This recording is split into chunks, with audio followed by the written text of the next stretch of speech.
Are you struggling for consistency in your sim racing? Does your iRating look like a roller coaster? If so, we have good news for you. The way to get more consistent is to first understand what you're doing differently than the professionals. And VRS is the answer. With our competitive subscription, you will have the telemetry, setups, tutorials, and everything else you need to fully analyze your driving. Our data packs and the ability to compare your driving with the best in the world will show you exactly where to adjust your inputs, change your driving line, and shave seconds off of your lap times. And our powerful and precise Direct Force Pro wheelbase and precision pedals are being used by some of the world's best drivers, including Peter Berryman, John Robertson, Brandon Trano, and IndyCar World Champion Alex Palou. All these champions agree that VRS hardware is not just the best on the market, it's also priced well below the competition. So if you're looking to upgrade to direct drive and the best pedals in sim racing, VRS is your answer. If you want to get better, get faster,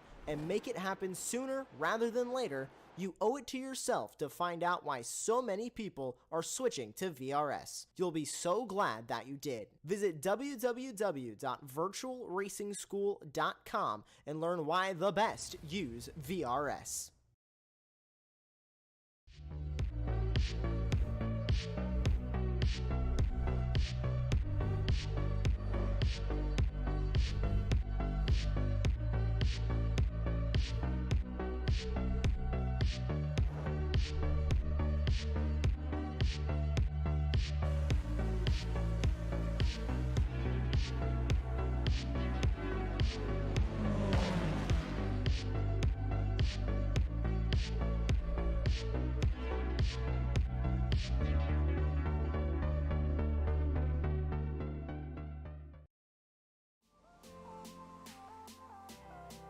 Hello and welcome to Finding Speed's Sebring 2.5 hour event here.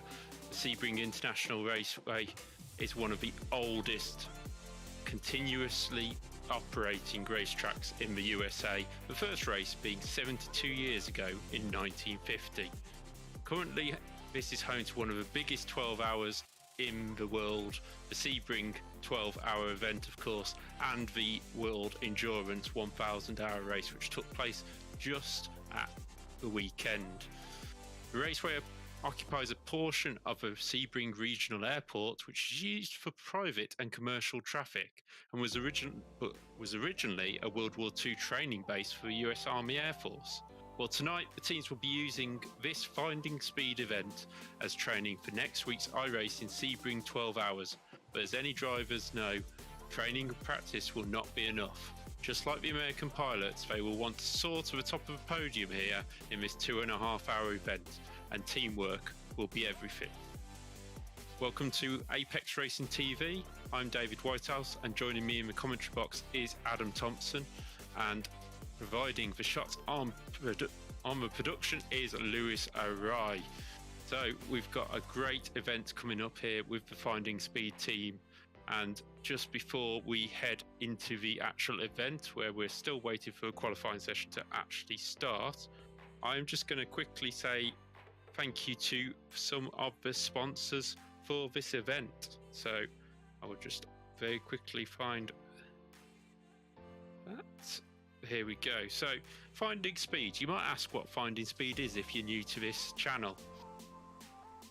Finding Speed, an iRacing and YouTube content creator providing broadcast special events, track guides and how-to videos for your iRacing enthusiasts. If you head over to findingspeed.com/race to learn about the next broadcast event, which is the Green Hell, which is an epic 2-hour solo event around the Nordschleife, ready for the iRacing Nürburgring 24-hour event. The Finding Speed community races are always broadcast here on Apex Racing TV, and you can learn more and sign up over on findingspeed.com. These community races are involved purposely just for the drivers to get prepped before a special iRacing special event. So they had one before Bathurst and so on. So the next one will be the Nürburgring event, but for tonight it is the Sebring 2.5 hours. So, i just checking, Adam. I'm here. I'm here. What? Yeah, I'm just checking you're still there. I hadn't sent you to sleep just yet. Not yet, no. What are you sort of expecting from this event? Well, so David, yesterday I had the honor of covering Finding Speed's actual league race here, and they ran the GT3s around this track as well, and they had around 40 cars, and it was pretty impressive to see how well those guys in that league were competing. So I see a lot of similar names tonight as I did yesterday. So I'm pretty kind of interested to see how those names that I saw yesterday and some of these newer names that I didn't see yesterday are going to be coming into this race. Not really being a part of the league, maybe not knowing some of these guys and how they race as well. I'm super excited to see, the differences between these LMP2s. I've never run an LMP2 around this track. I've run many GT3 races around here, but never an LMP2. So to see the difference in speed between those LMP2s and those GT3s is going to be super interesting. I mean, especially coming into Sunset Corner, that huge backstretch. Even coming out of Sunset and into turn one, there's quite a long straightaway there as well. So just to see the difference in speed and how these guys are able to navigate all the traffic, and that's the LMP2s as well as the GT3s. Yeah, the qualifying session has just begun. Each team and drivers will have 3 laps. So 3 laps per car to set their quickest lap time, as we see some of the cars heading out onto the circuit now. And it's 10 minutes to set your laps, but with lap times around 2 minutes, you won't want to dilly-dally around, will you, Adam? No, absolutely not. This is a very long track. Again, I'm going to mention the difference between the GT3s and the LMP2s a lot. It's a very long track. Long for the LMP2s, even longer for those GT3s. So these GT3s are not going to want to be wasting any time to get out there and get their laps completed.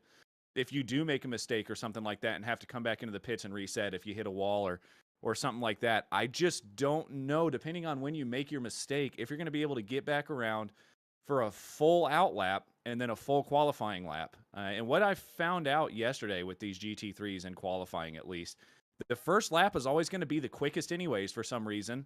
At least that's what we saw yesterday. Hopefully I get proved wrong today, but so that first lap is really what's going to count regardless.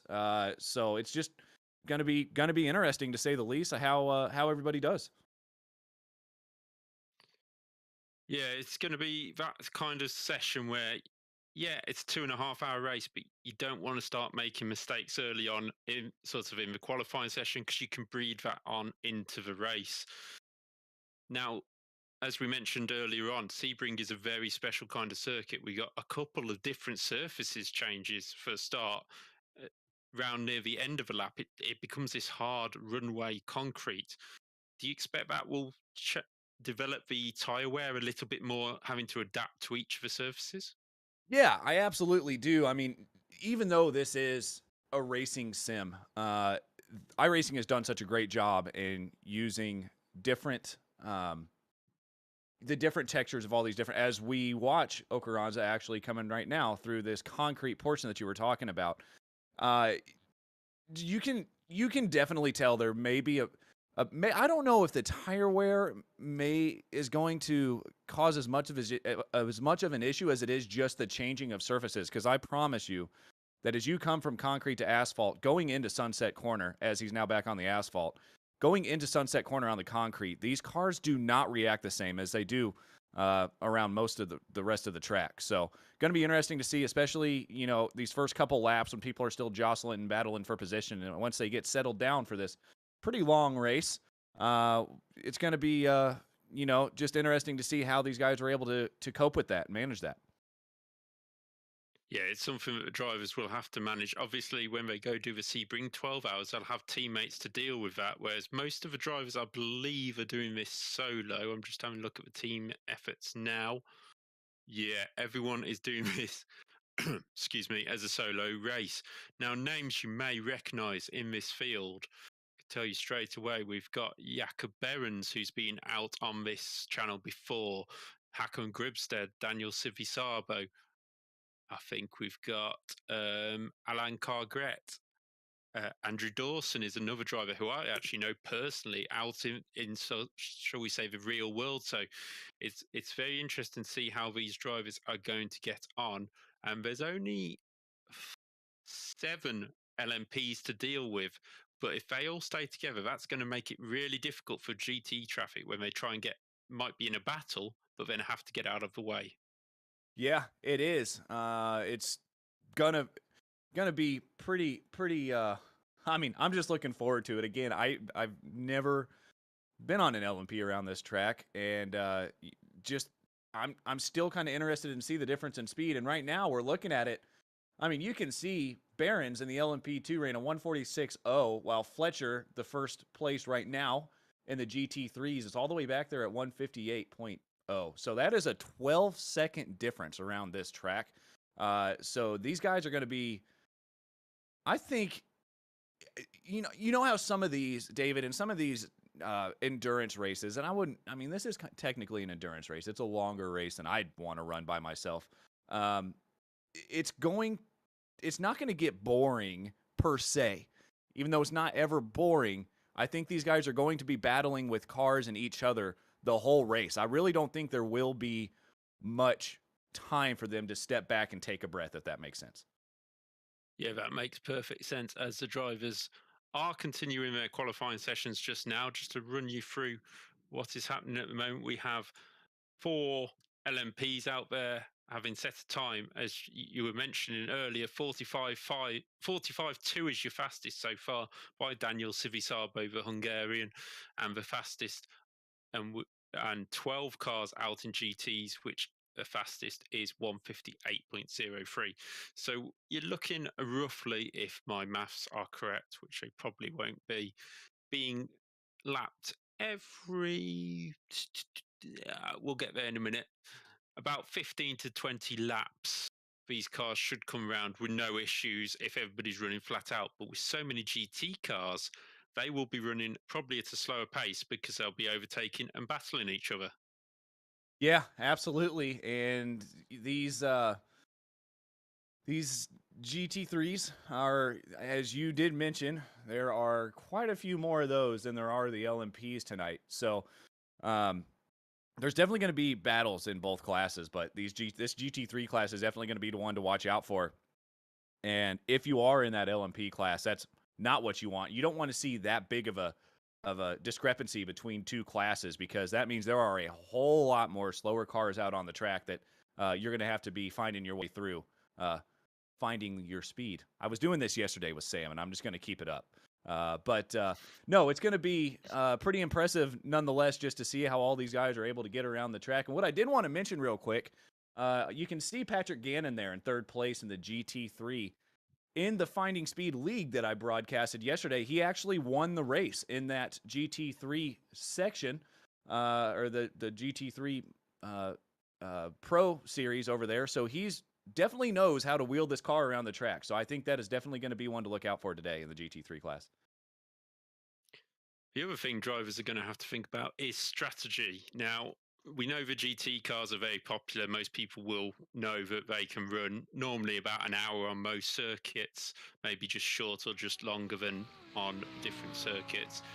But the LMPs have to pit normally every sort of half hour to 40 minutes. So that is also going to mean that the drivers will come around and be lapped, and then all of a sudden the lead cars will be behind them again, and then trying to move forward. David, do you want to know how impressive it is when I go and watch these endurance races? I'm going to continue to bring up the differences in speed here. Those LMP cars, like you just mentioned, about 30 to 40 minutes on a tank of gas, while these GT3s spend a full hour. Yet, those LMP cars will still be laps ahead of these GT3s, even though they have to pit maybe 2 more times. It's just, if that doesn't show you the difference in speed, and you'll start to see that as we get into this race here, that doesn't show you the difference in speed, I don't know what does. So it's all going to be driver awareness, to be honest, because these pit stops will come at different times. You're going to have cars rejoining the track at different times. It's just hang in there with us for about the first 30 minutes, and it will turn into a completely different race. Yeah, that's the thing. A lot of people will look at this and go, it's an endurance race. They're not going to fight early on. No, they will fight. They will use their heads, and endurance races are, especially sort of a 12-hour endurance race, which they're preparing for next week. They will be looking just to survive the first 11 hours, be in a position to fight. I always link it to sort of a NASCAR race where you've just got to get to the last 10 laps and be near the front and try and fight from there.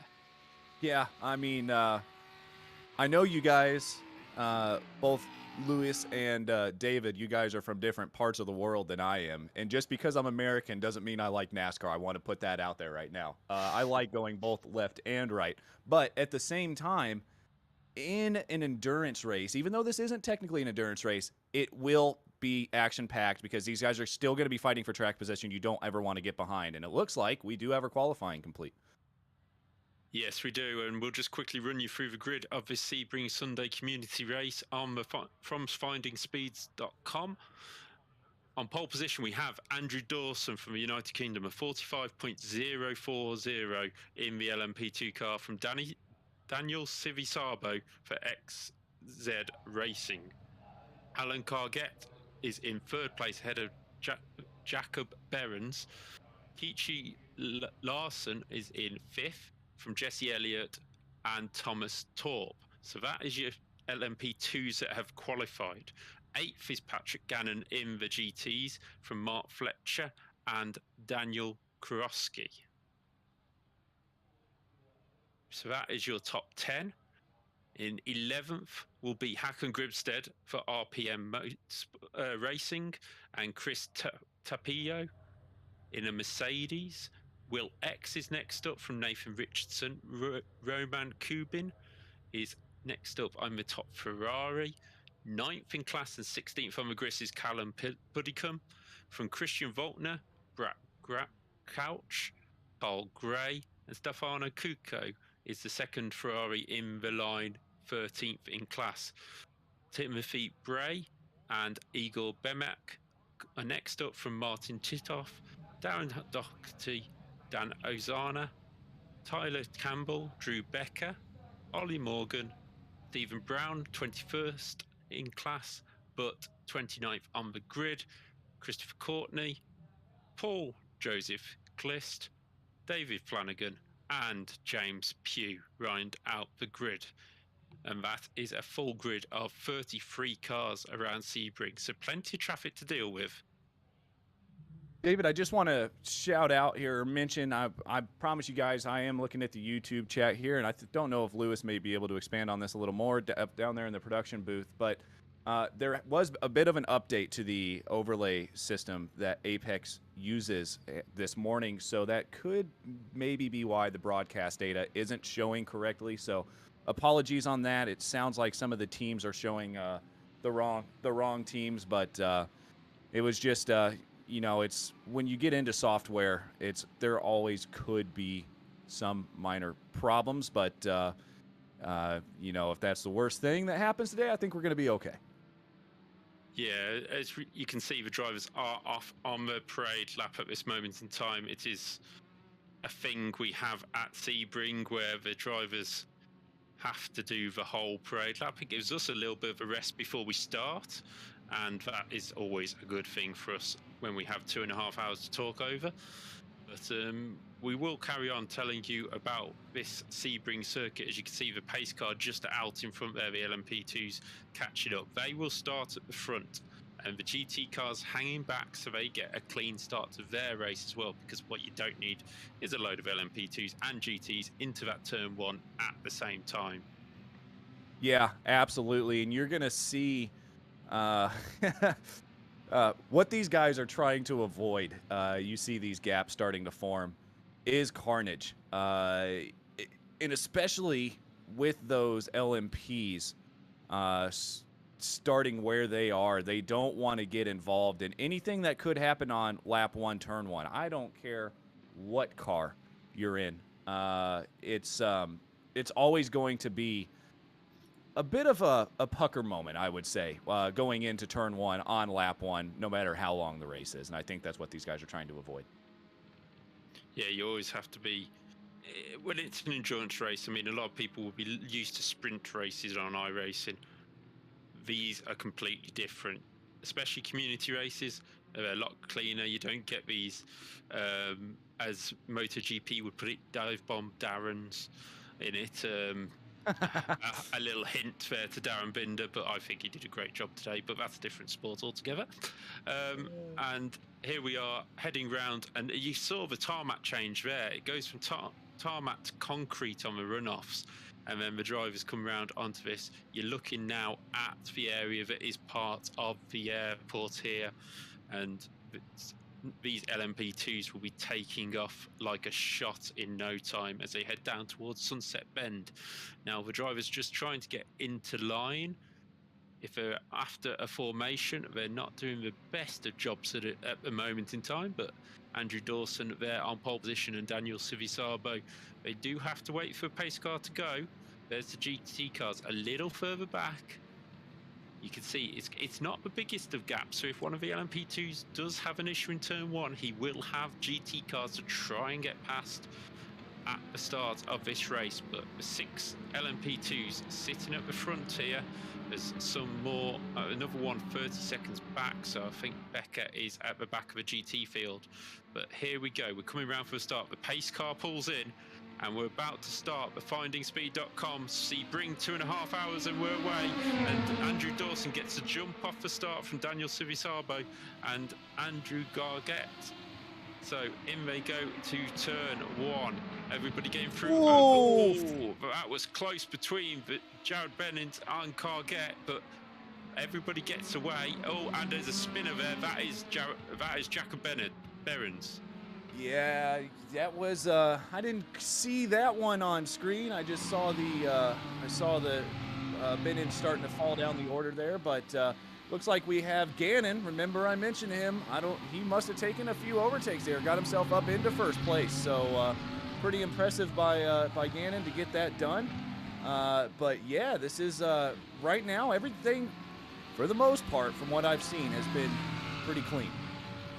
Yeah, it's been a clean start apart from that spin for Jacob Behrens, who managed to get going in front of this GT class, so it's not going to affect the GT field at this moment in time.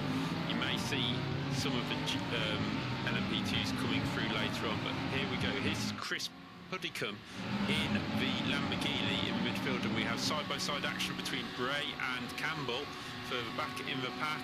And there's a Ferrari behind. Is that Doherty trying to squeeze his way through? You're not going to go 3 wide on the opening lap. Don't be silly. Goes to the inside, keeps it clean and manages to pull his way through. And look at this train of a collection of GT cars. We haven't really got one preferred option in here. There is a lot of Audis, but there's quite a few Ferraris. Only a couple of Lamborghinis, to be fair, and we even have a Mercedes up in second place, which is something we hardly ever see in the GT field. Yeah, honestly, David, I kind of don't understand the hate on the Lamborghinis that I've just noticed this iRacing community tends to throw towards the Lambos. I believe they are one of the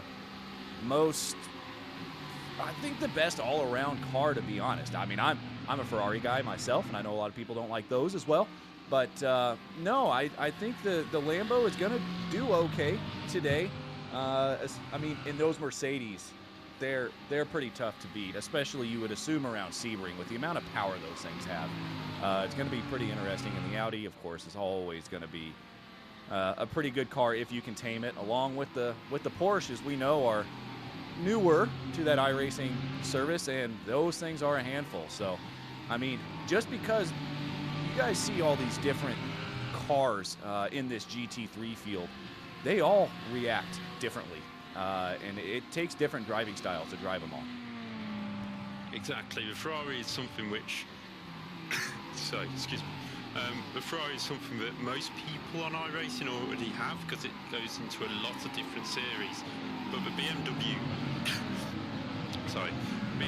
used to be one of the well, the perfect car to have, the quickest car, maybe not the best in the corners, but the quickest car on iRacing. Lamborghini's had a huge push on the balance of performance in Series 1 of 2022, which put it in this position of being sort of a favourite car, but there's a lot of people who didn't want to use it because they felt it might be a little bit overpowered. As we now look back at the LMP2 field, Andrew Dawson and Daniel Civisabo have streaked away at the front of his field, leaving Larson and Carquette leaving in their wake, but this is going to be a battle all race long. So, David, this is one thing, you may know a little bit more about this than I do, and I hope you do.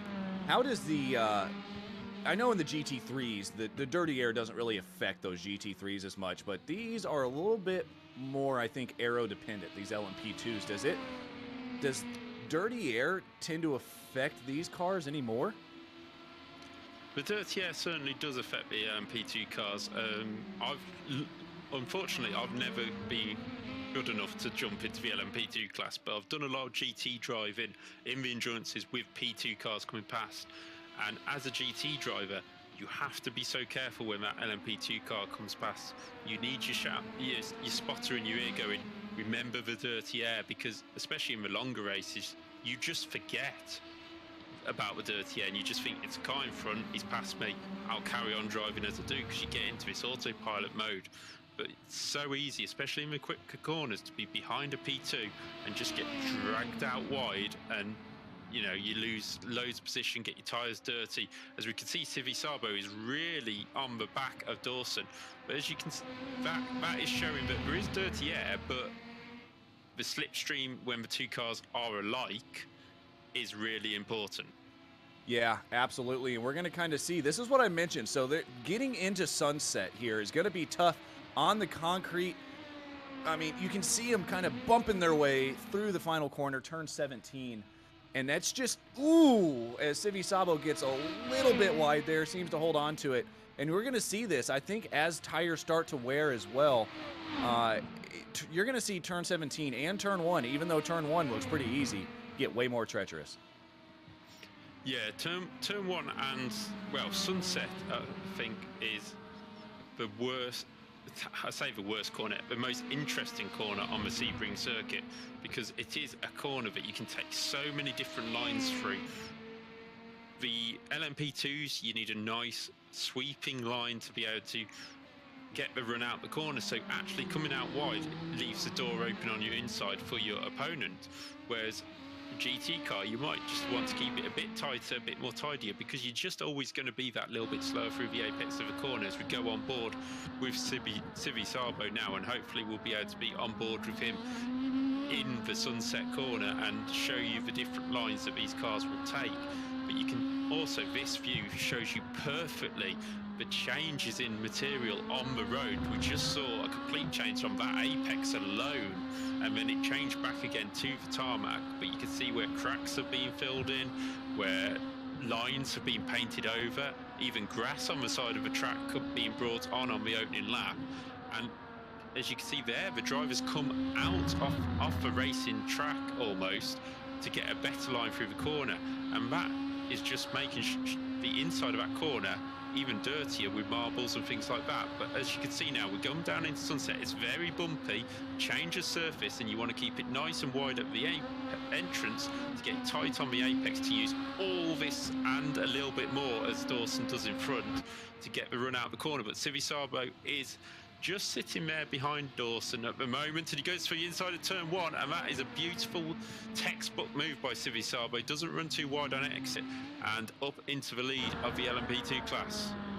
Yeah, that was a great move, and we just mentioned that is definitely an overtaking opportunity, as there are multiple different lines to take through that corner, but it just gets so tight on exit, and that's where these guys are really going to have to be careful. But that was very well done. Great respect, I think, that Dawson showed for Civisabo. Let him go. You know, this is still a long race. This isn't just one of those hour-long races, as we're already seeing this GT3 pack get caught up by these LMP2s. What did you say, around lap 4 or 5? I think you were right on the money there, David. Oh, buddy, that's tight. That was tight. That was very brave by Civisabo, but this is the difference it makes. Look at the gap he's pulled out. 1 second on Dawson, who was right up behind him, because Dawson just had to take it carefully as they went past 2 of the GT cars. I'm just having a look at the timing screen to try and see who they are. I think it is Bembic. No, they've already passed Bembic, so it could be Becker and Doherty back there in the class. Sorry, Becker is a P2. No, he's down as a P2, but he's in a BMW, so something not quite right with the timing screen there. But you can see the P2's just carving through, and they have to decide. They've got the choice of deciding, really, when to pass these GT cars. It depends when you catch them, but you don't have to go, right, I have to do it now, because you're always going to have the extra speed on the next straight along. So, as I say, I don't know how much experience you have in terms of endurance racing, Adam, but it is something that these drivers really have to consider when they get to, say, next week's 12-hour event. Yeah, I would say that this race is a very small indication of what you're going to see next week in the 12-hour event. I'm not saying that this race isn't hard, because this is a 2-hour race that these guys have already done quite a bit of practice in.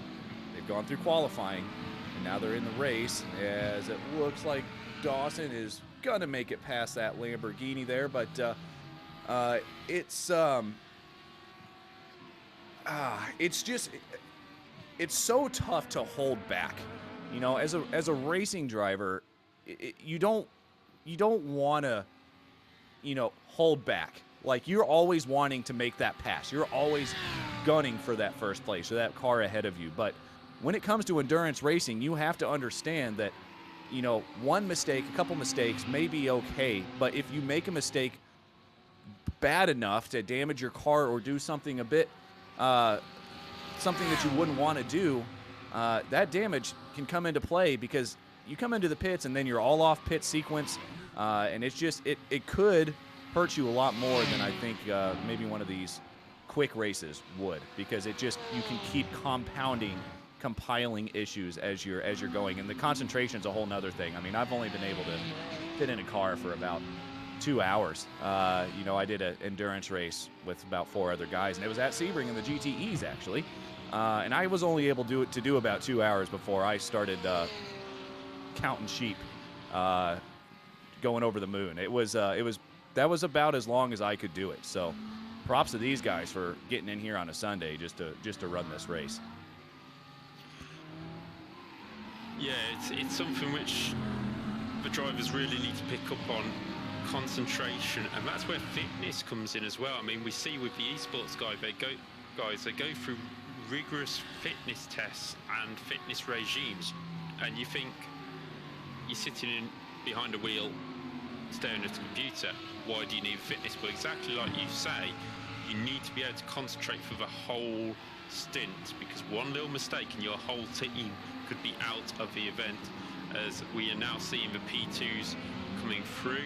That is Jacob Behrens passing Larson in the corner, and those two look like they probably are going to be teammates next week in the same team, the RPM racing team. Yes, they are similar teams, so we'll just see how this event goes. I think it was Alan Cargett just in front in the 31. Yes, it is. He's actually RPM racing. Jacob Behrens RPM racing, and Keshi Larson doesn't have a team next to him, but he's running the same livery, so we'll take that as you will. Yeah, again, I believe that the team names may be a little bit askew from what they should be, so if we're throwing out team names and they're wrong, I apologize. I've already apologized in the YouTube chat, but anyways, I mean, we're about 13 minutes into this race, and I wanted to kind of expound on what you were talking about with the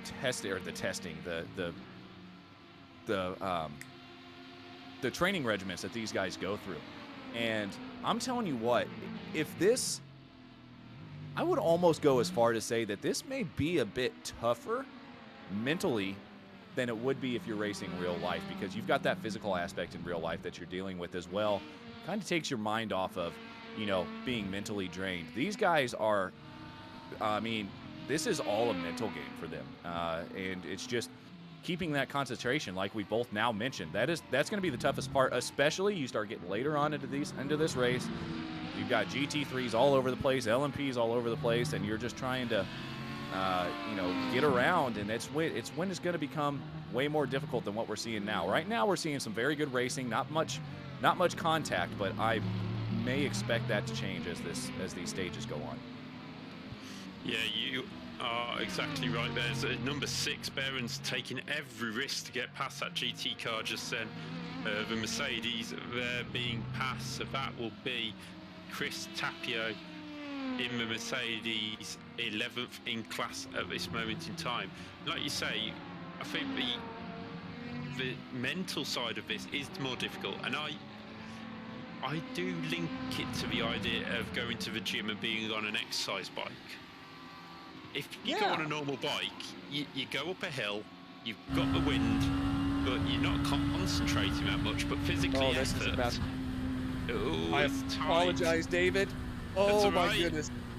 Oh, he's holding on around the outside. Behrens taking every risk possible to try and catch Carget at the moment, and around the outside as well.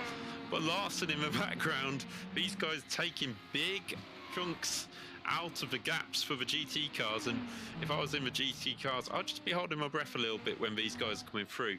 But that is an important thing for GT cars. At that stage, if you are now, you know whether that driver is going to take a risk or not.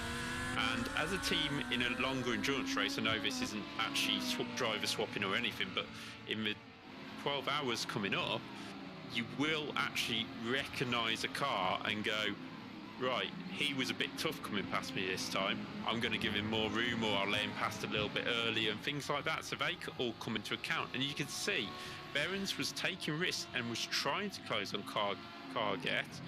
Didn't manage to do that, and now has Larson all over the back of it. Yeah, absolutely. And this is what we're going to see. And we're only 15 minutes into this race. And, you know, I told you guys to hang around and at least wait for the first round of pit stops on lap 30. Well, they already proved me wrong. This is already getting extremely intense, and we're only 15 minutes into this 2-hour race. With that being said, it is only a 2-hour race instead of a 12. So it's going to be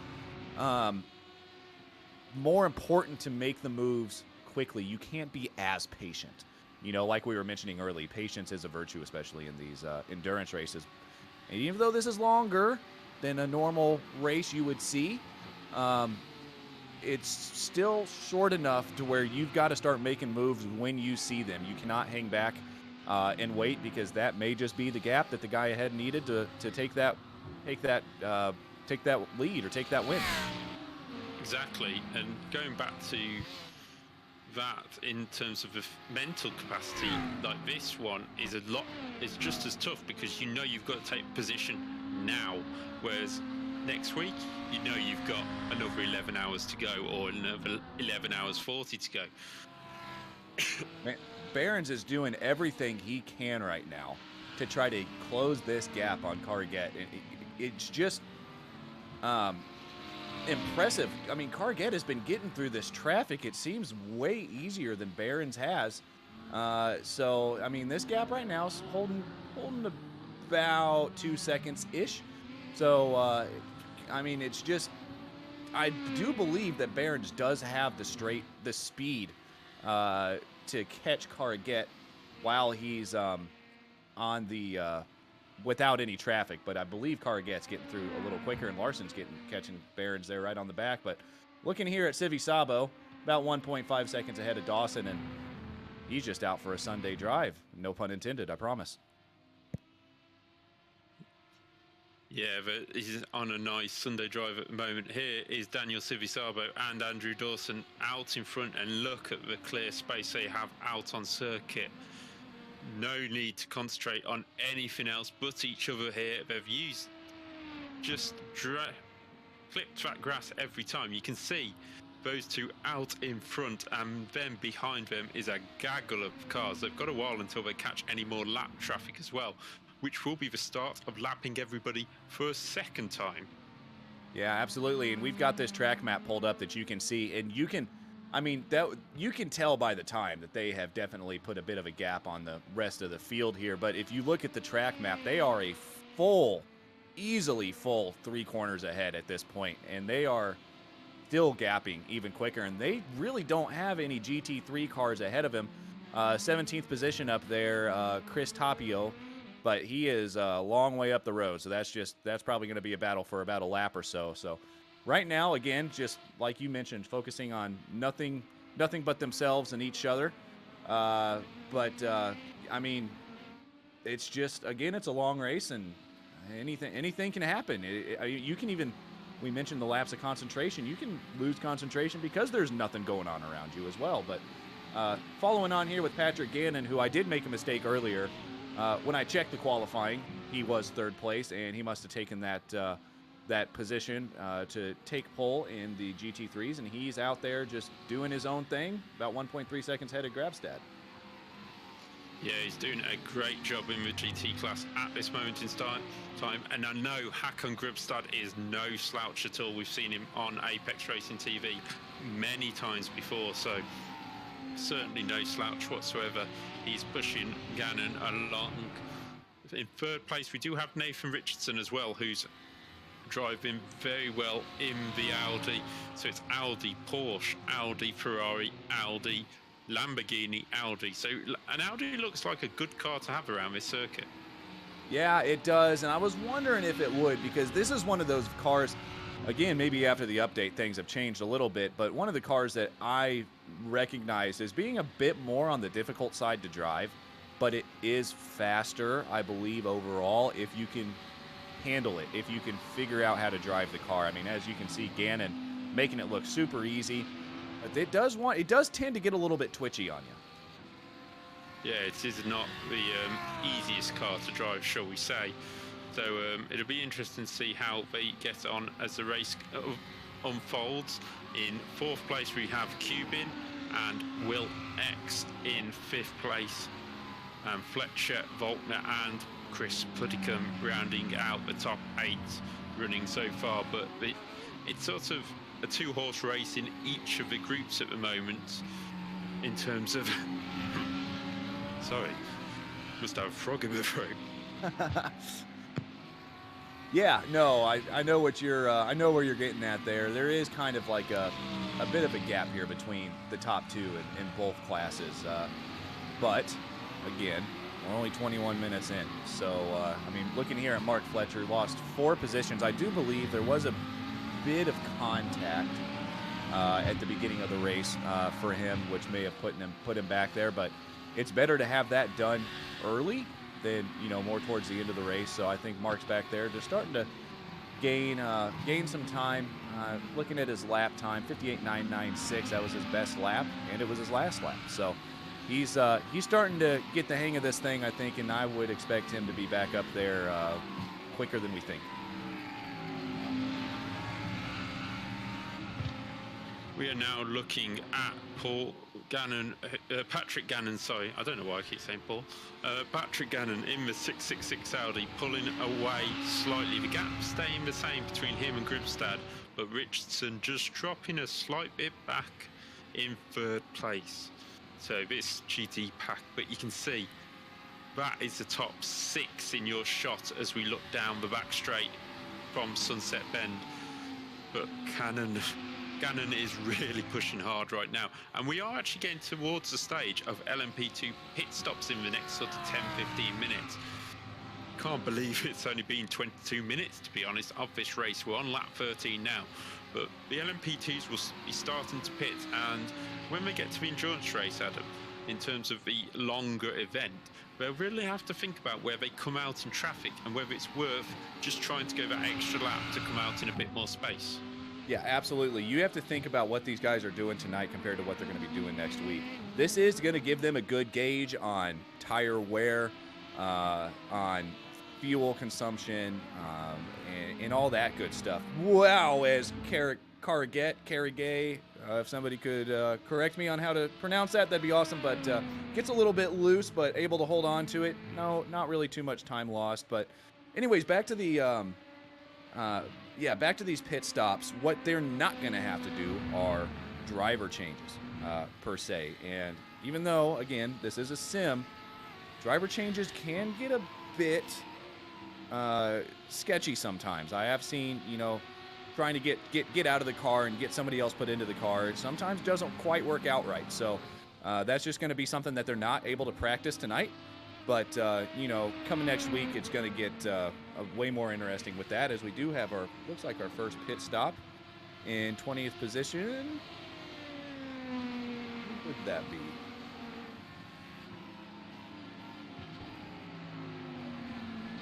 Anyways, it is our first pit stop, and it looks like maybe a GT3 as well. So, yep, that is definitely, looks who that is. But anyways, we're going to continue here on the race for now. That was Tiejhoff there in 20th position. I don't think that was a scheduled stop.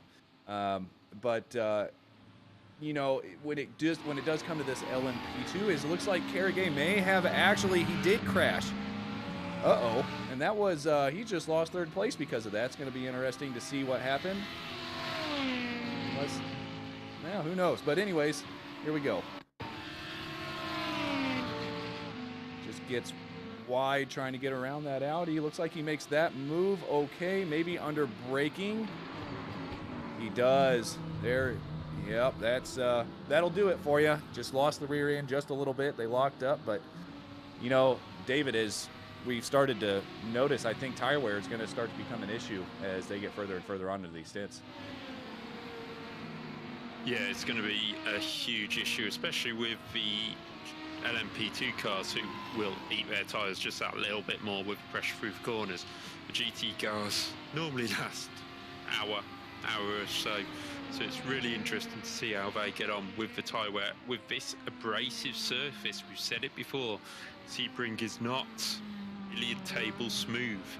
There is a lot of bumps, a lot of surface changes, and as you can see, the curbs are not that big, so you automatically, if you take a little bit too much, you're on the grass, you're on the dirt. You've got to bring your tyres back through, as Andrew Dawson is now 3 seconds behind Daniel Civisabo at the front of this race. We're watching Civisabo now just trying to make his way past the 12th placed GT car. And that was nicely done by Civisabo.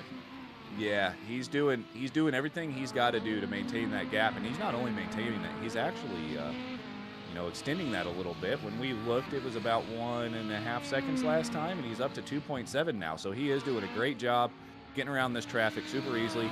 What we haven't really seen is them, other than the beginning of the race, which was very close, as I think Civisabo split the middle of two of those GT3 cars, but now he's just kind of picking them off one at a time. There's not much racing going on up in front of him, so he's just able to keep running his lines and holding that gap. Yeah, he's just going to hold that gap and try and keep that nicely for a pit stop, I think, because that just allows you maybe a little bit more fuel or a mistake or damage repairs or anything you might pick up on these circuits, especially with the bumps, as we said. You can you can easily pick up a bit of damage on the suspension or the under tray of the car. Yeah, no, absolutely. It's a lot easier to do than you would expect with these, especially with these LMPs, as that is an LMP going around in the background. Gannon seems to make it through there without much damage, and he is still holding that gap pretty steady between him and Grebstad there in second place. I think, at this point, we've seen a couple LMPs go around, and this is when, tires are starting to wear just a little bit. You're getting pretty light on fuel. It's getting pretty close to your time to come into the pits and for that pit window. So I think some of these LMP drivers are just starting to feel the effects of that quite a bit. But these GT3s will still be trucking along for another 30 minutes or so, and we're going to see exactly what happened. Looks like Jesse Elliott was the one that was the unfortunate one there. I think he probably just got on the brakes a little heavy. I think he caught Gannon a little quicker than he thought he was going to.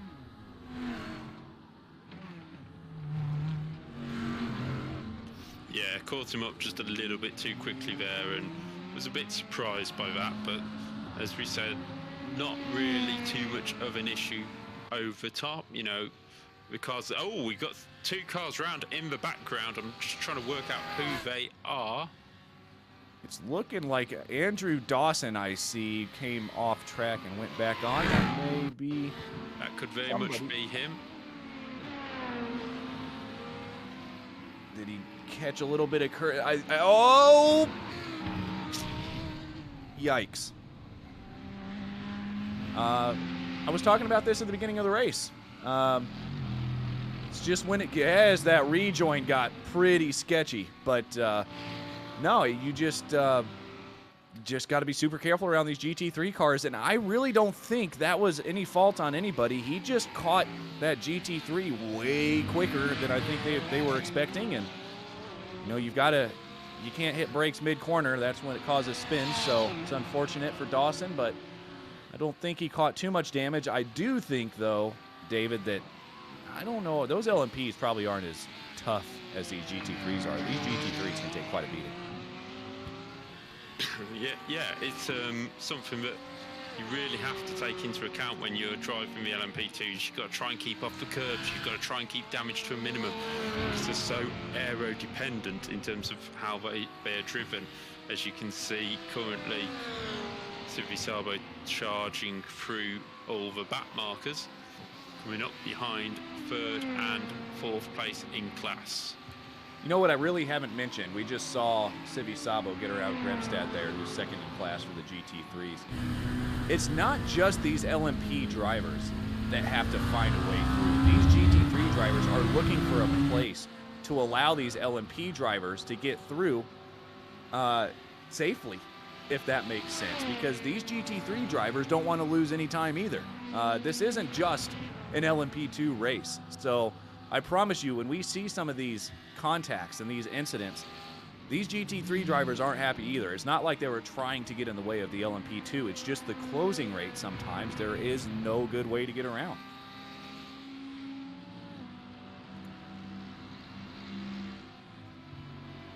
But following on board here with Barons, still 3rd place. That gap between him and the leader, Sabo, about 26 seconds at the moment. About 30 minutes into this race, I'm surprised we haven't really seen more pit stops. You know, for these LMPs, they must still be going pretty strong. We haven't even seen an early stop from anybody. So we may be going on here to about 40 minutes into this race before we see anything. We've got Gannon here trying to allow that LMP through, and he does very nicely indeed. But look at what that's done to this gap. Gremstad now has gained about 2.5, maybe 0.3 of a second just in that little exchange where Gannon was trying to allow that LMP through. So again, this isn't just an issue for those LMPs, it's an issue for those GT3s as well. But again, still moving on, still doing what they've got to do here. And man, that battle or that gap between 1 and 2 and the rest of the field in that GT3s is still pretty impressive. We got Will X here, hasn't gained or lost any positions, just doing his own thing. Still pretty close here to Fletcher, so I wouldn't count him out at anything yet. Again, Fletcher was one of those involved in the earlier incidents that we saw, but I think that these guys are probably going to be working back up the field together. And then, I mean, from 4th, 5th, 6th place here for those GT3 classes, it is a lot closer than the rest of the field that you can see on your timing tower right now. And we do have our first pit stop. That would be Jesse Elliott right now in 5th place in the LMPs. We may hold on to that 5th place, and we're going to kind of see here if we can how long that pit stop's going to be. And it's going to be a good indication of you can still see him in there in the pits right now as Will gets by or drives on through down into turn 1. Elliott's still sitting there in the pits, so I mean you can see how this is going to be quite a bit of a quite long of a stop. And while we're on Tyler Campbell, I actually know Tyler pretty well. I run a league here that's also broadcast on Apex, and Tyler's done quite a bit for us there in the league in XSLR. He's a pretty cool guy, and he knows his stuff. He knows his way around a GT3 car. Will give out hints and tips and does driving coaching and all that stuff. So it's great to see Tyler out here, and he's 10 positions up from where he started. I don't think he's one that qualified, and if he did, I don't think he qualified very well.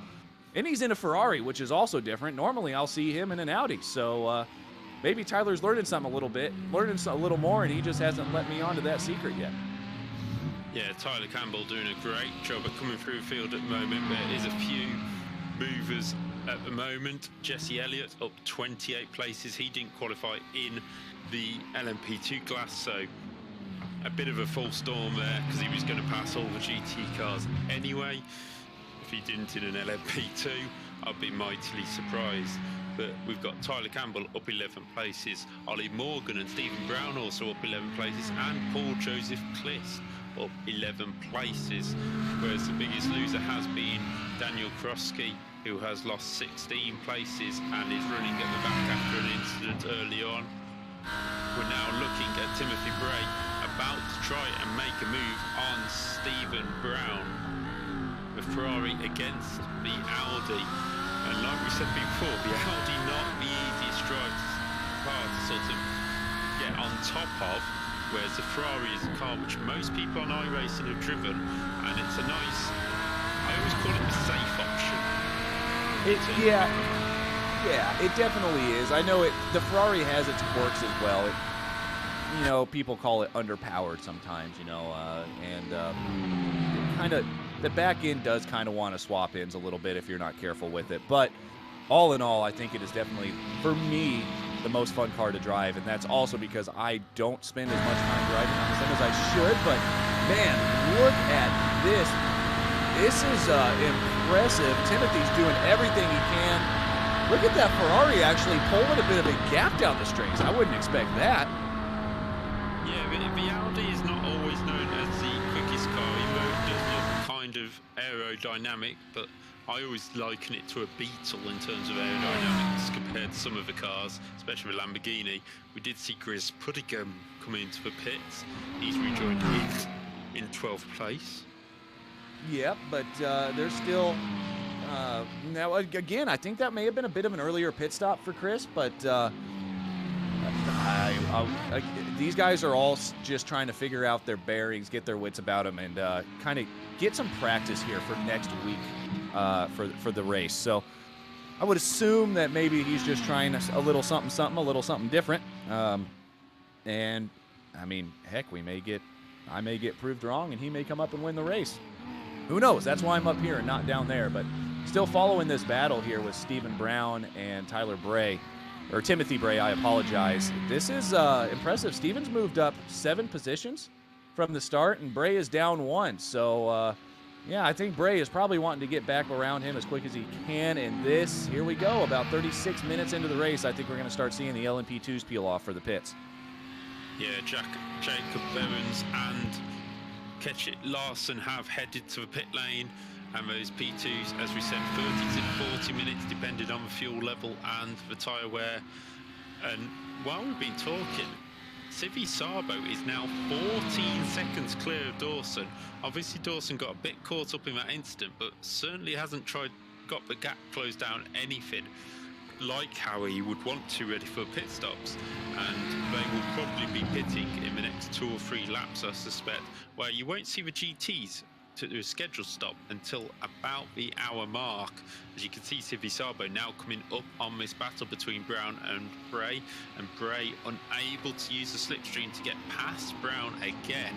That Ferrari going very nicely in the class, but here is Sivi Sabo, and will he peel in? I would expect him to peel in here. Yes, he does. I mean, I know he's probably running pretty low on fuel anyways, but he's also coming up onto a GT3 battle, which he doesn't want to be a part of, if at all possible. And this is Dawson, who I believe, like we said, had a bit of an issue there at the beginning of the race, and he's going to peel in as well. So the top 2 are now in, so Sivi Sabo is going to be able to hold that lead.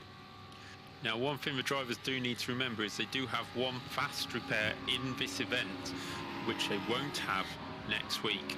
But in this event, they do have one fast repair. So when you're coming in and you've got no damage, you've got to remember to turn this off.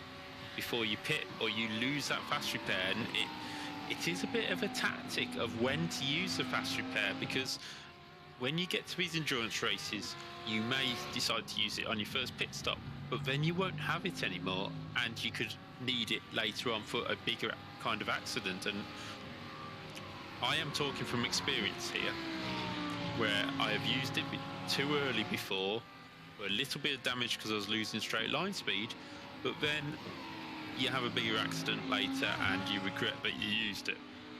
David, I have had countless moments where I've been in league races and in first place, let's say, and I make a mistake or something after a pit stop, and I'm like, oh, I've got a fast...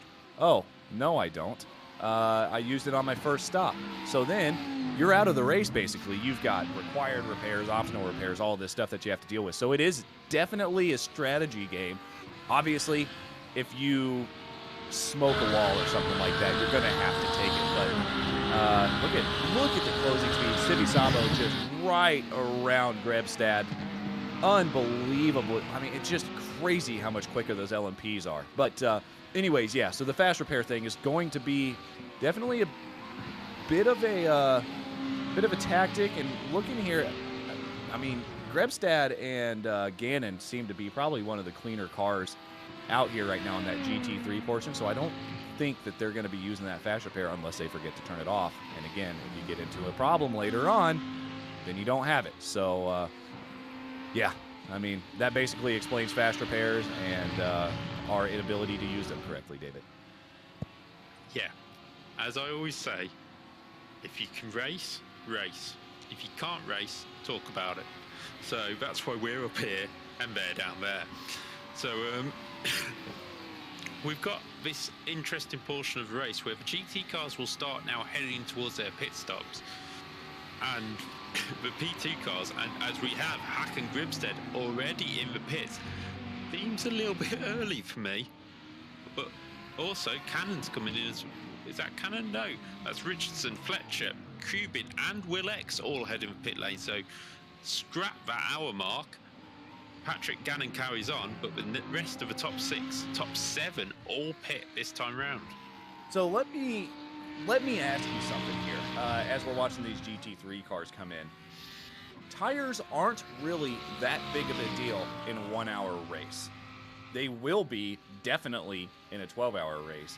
Is it going to be as big of a deal here in a 2-hour race? No, I think considering these drivers are pretty much, they're taking part in this race and wanting to win this race, but it's a lot of preparation towards next week. They'll probably try and double stint the tyres and maybe even triple stint them to the end of the race if they do need to pit again, because in a 12-hour event you'll be looking at doing that.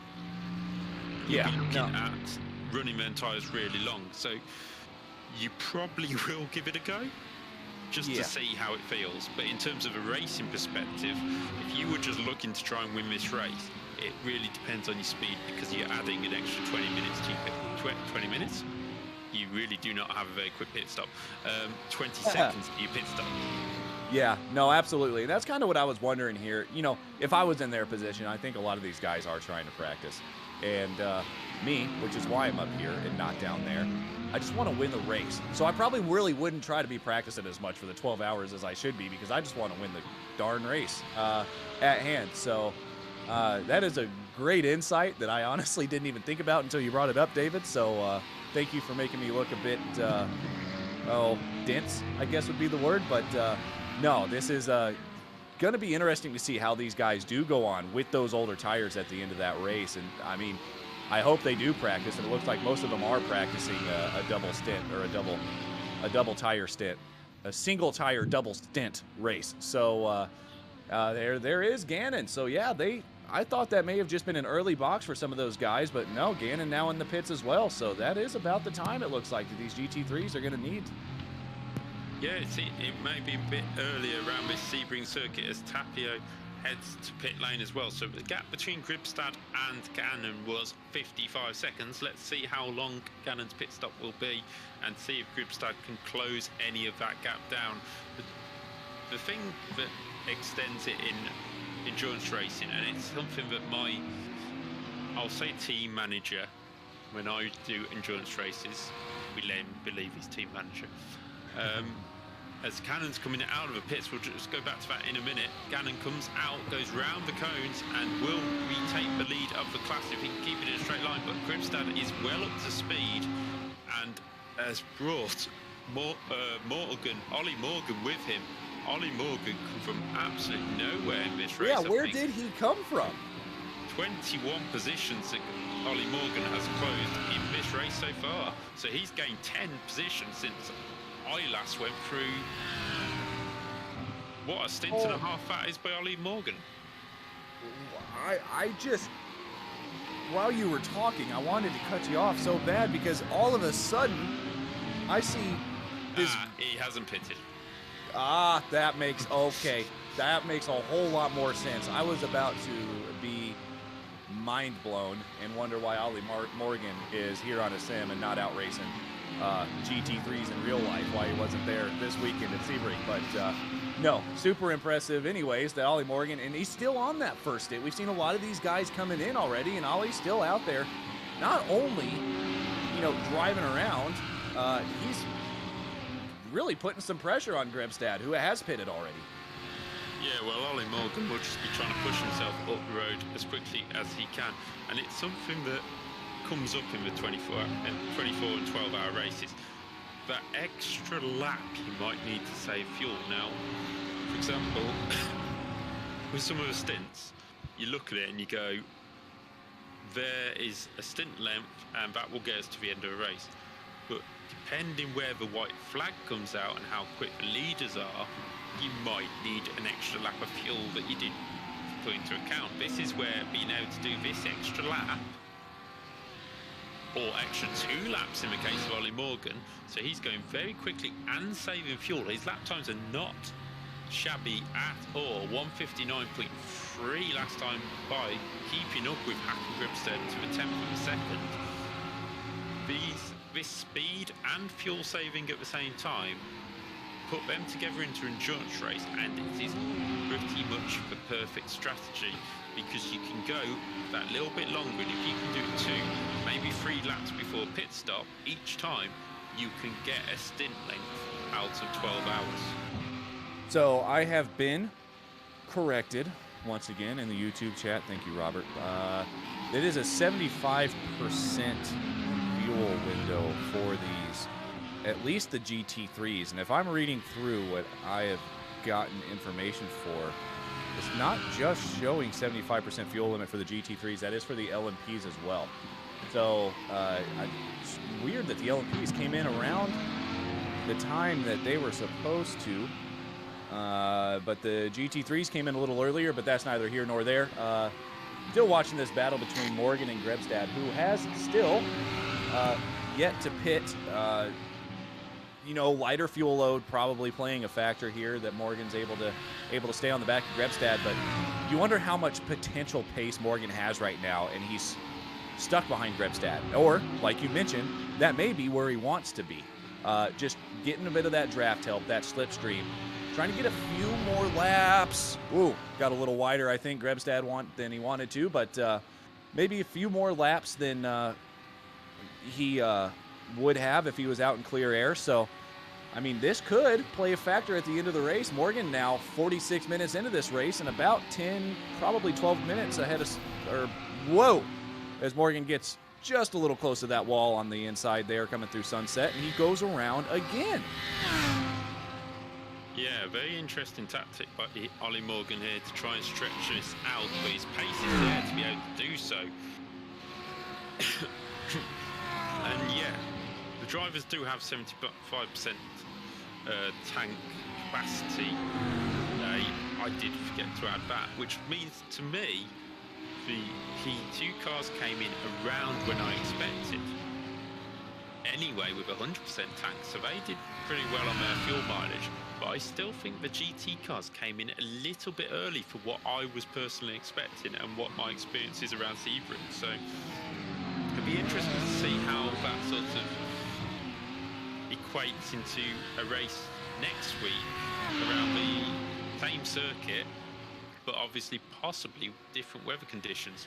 Luckily, iRacing have just randomly decided to throw their new rain system into these races. Don't even get me started on that. Well, anyways, I did joke about it coming up in the middle of the Nürburgring 24-hour. Yeah, that'd be.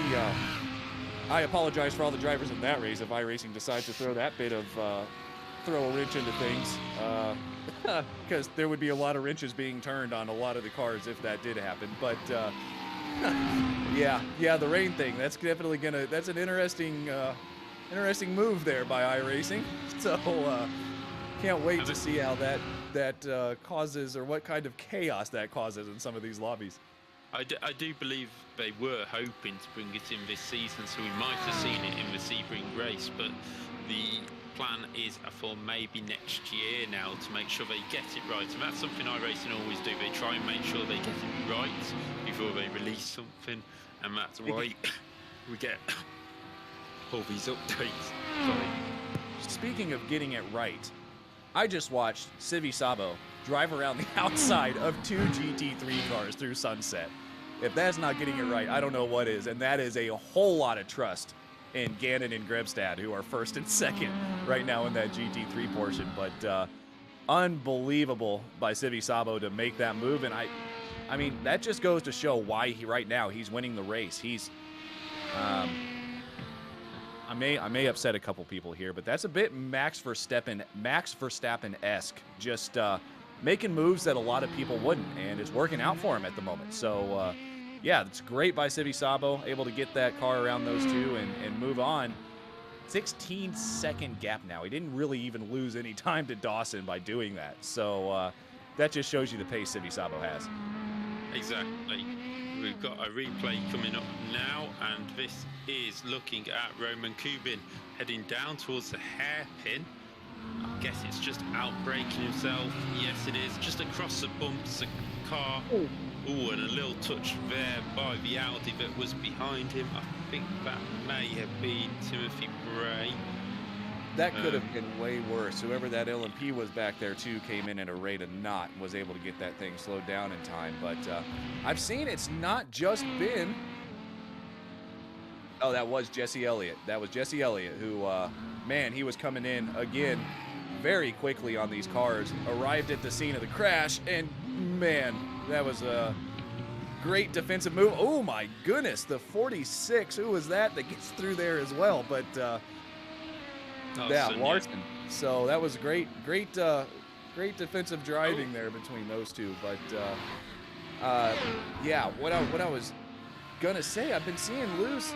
I saw a couple of LMPs lose it through the hairpin. My goodness gracious, Sivi Sabo is on a roll right now. But I've watched a couple of LMPs lose it through that hairpin. But that's the first GT3 I've seen lose it down in there. Yeah, it's comes with the new code word in Formula 1 at the moment, porpoising. As they come across the bumps down the hill, you'll see it on Sivi Sabo's car just there, just as they're trying to apply the brakes, and it just lifts the car up, and the brakes don't work as well, and then you carry too much speed in, and the rear end comes around. But Sivi Sabo managed to get through the corner absolutely fine, and that's why it's so easy to miss your braking point in that hairpin. The bumps just throw you off course, and you're just not in a position to take that to a right speed into the corner, shall we say. But just having a quick look, we're 52 minutes into this race on lap 29, so just a quick rundown of your classes, or at least your class top 5. Daniel Sivi Sabo is leading the race by 16 seconds from Andrew Dawson. In third place is Ketchit Larson in the 46, ahead of Jakob Behrens, who we've seen having a few wild moments here, and he's still in this battle with Jesse Elliott just up behind him, but he is a lap down on this field right now.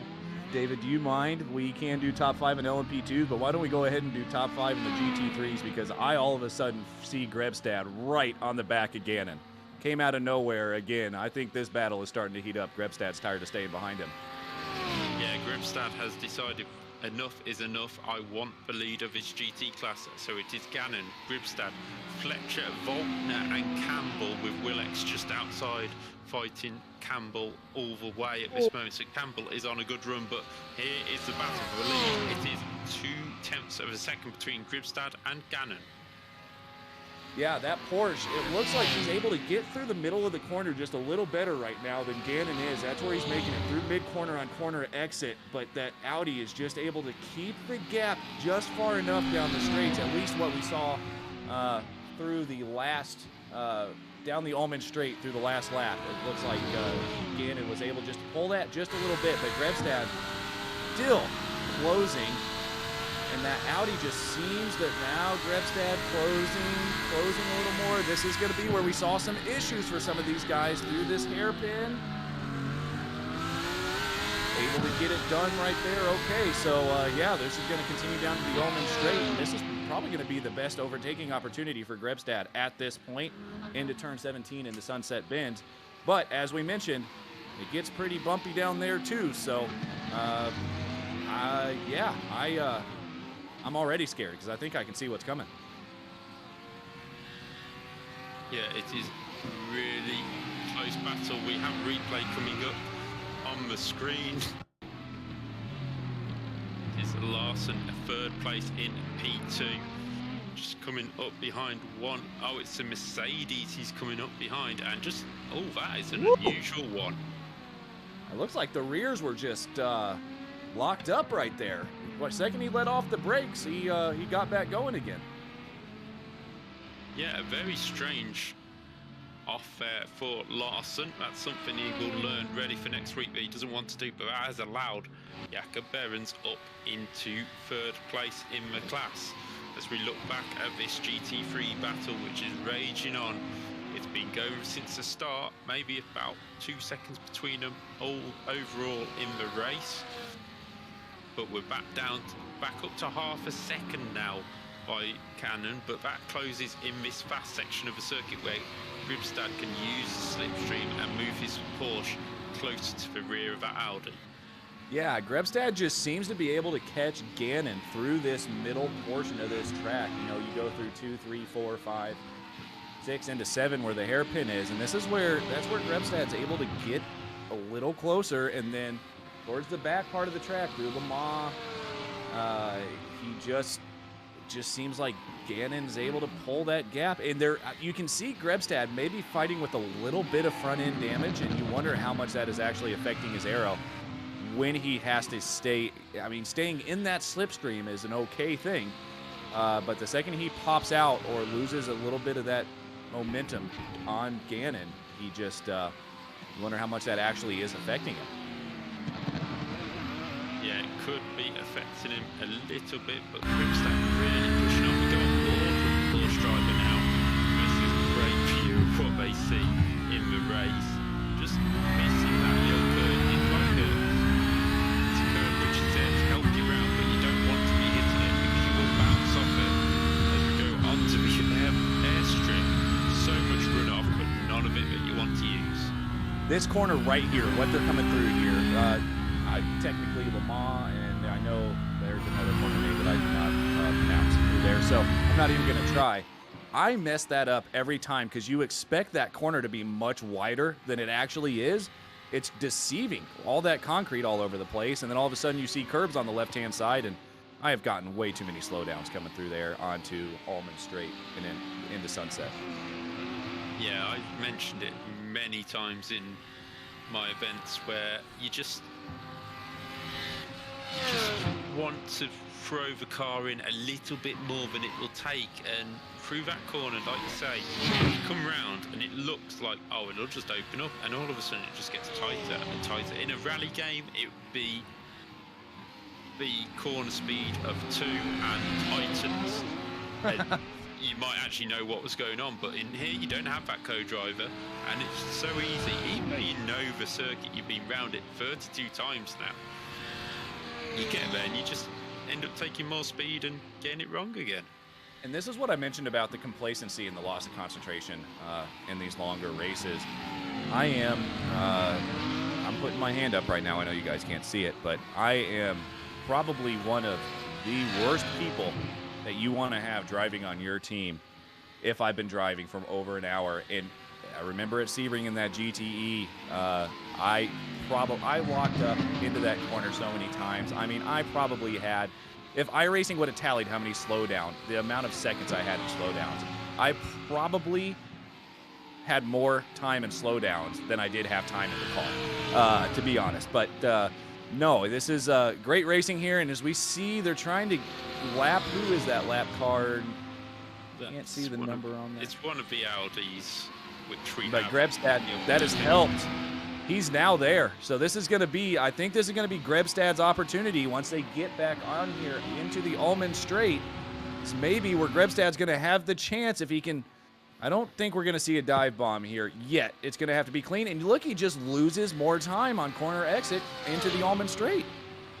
Yeah, the Porsche's never been world-renowned for its straight-line speed. It's very good in the corners, but Gannon just felt the need to go at half a car towards the inside just to wade off any advance by Gribstad. As we can see, Jakob Behrens bearing down on them in the P2 class. I see what you did there, David. That was a very, very funny. But this is not what they want to see. They do not want to see an LMP2 right now, and that LMP2 does not want to see these two guys battling in front of them, as it looks like Behrens is going to try to make a move down the inside, and this is going to give Grebstad another chance. Woo-hoo-hoo! Okay, yeah, we're good. All clear. Heart rate. That was the right idea by Jakob Behrens, just to get out of the way as quickly as he could and do them both into one corner. It allowed the battle to continue, but Gribstad having a slipstream down into the hairpin. But I just don't think Gribstad is ready to make the move. I think he's happy sitting here. I mean, he might as well be. All right, my American's going to come out a little bit. He might as well be bump drafting Gannon at this point, down through some of these straightaways. So the fact that he hasn't tried to pull out, and like I mentioned, maybe he knows he can't. Maybe he's just going to have to stick on the back of Gannon all the way down and then pull out super late to try to make a lunge down the inside to make that pass. But then Gannon's just, with the way that this track is set up, after a lot of these tight corners, there are some very long straightaways, and you can tell Gannon's just got the straightaway speed. Yeah, he's managed to pull out half a second in this lap just to pull away from Gribstad. But Gribstad is no slouch. And these two are 6.5 seconds ahead of Mark Fletcher in third place. And Christian Faulkner will X and Tyler Campbell round out the top 6 in the class so far. Yeah, you remember I mentioned Tyler Campbell up 10 positions the last time we switched over to him. He is now up 15 positions overall and 13 in class. So that guy, I don't think he's done yet. I think he's got more to gain. We're only an hour into this race, so it's going to be kind of keep your eye on Tyler here. See if he can make any more moves. If he's already made that many, I don't think he's out of this race yet by any chance, by any shot. No, he's currently 41 seconds off the lead of Patrick Gannon. His lap times are quick, but are they quick enough? Probably not at this moment in time, but we'll see. The race may come to him a little later on. Back at the front of the P2 class, just to let you know, Civisabo still sits there with a 16-second lead over Andrew Dawson. So no closing of that gap since Dawson's little excursion at the end of the back straight. Yeah, that is unfortunate. You know, Dawson is kicking himself right now. If this was a 12-hour race, like we mentioned, you've got a lot more time for Dawson to be able to make that gap back up, and there's also more time for. It wouldn't be Civisabo the whole race unless he's absolutely mental to drive 12 hours at the same time. And you technically get DQ'd if you do that anyways in iRacing's endurance races, but. If this was a longer race, Civisabo, there's definitely more of an opportunity for Civisabo to make a mistake. But right now, I don't think this guy has put a foot wrong. And speaking of not putting a foot wrong, I cannot believe these guys are still racing as close as they are without coming together. And I hope I didn't just commentator curse them. Yeah, Gribstad is doing a good job just hanging the gun at the moment. I think it's very much maybe a you're saying intending. He's decided that if he can't pass Gannon and pull away,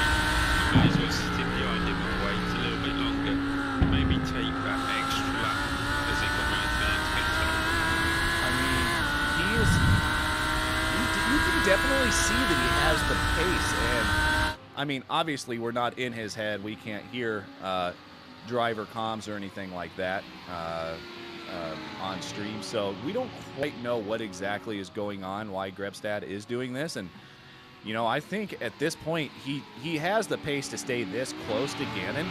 I think he's probably got the pace to get around him at this point. Like you said, he may just be like a cat playing with a mouse, you know, just kind of seeing and maybe kind of feeling where Gannon is making his defensive moves as Grebstad gets a little closer to try to see maybe where later on in the race, as long as no mistakes happen. Look at the rear brakes just blowing away on that Porsche. But anyways, yeah, just trying to see maybe where he's going to, when the overtaking opportunity comes, when he's going to be able to do it. And you have to think if Gannon or if Grebstad is staying this close to Gannon at this point, when he comes in for that quick repair, what little damage Grebstad has, he's going to be able to fix, which is not going to hurt his case at all.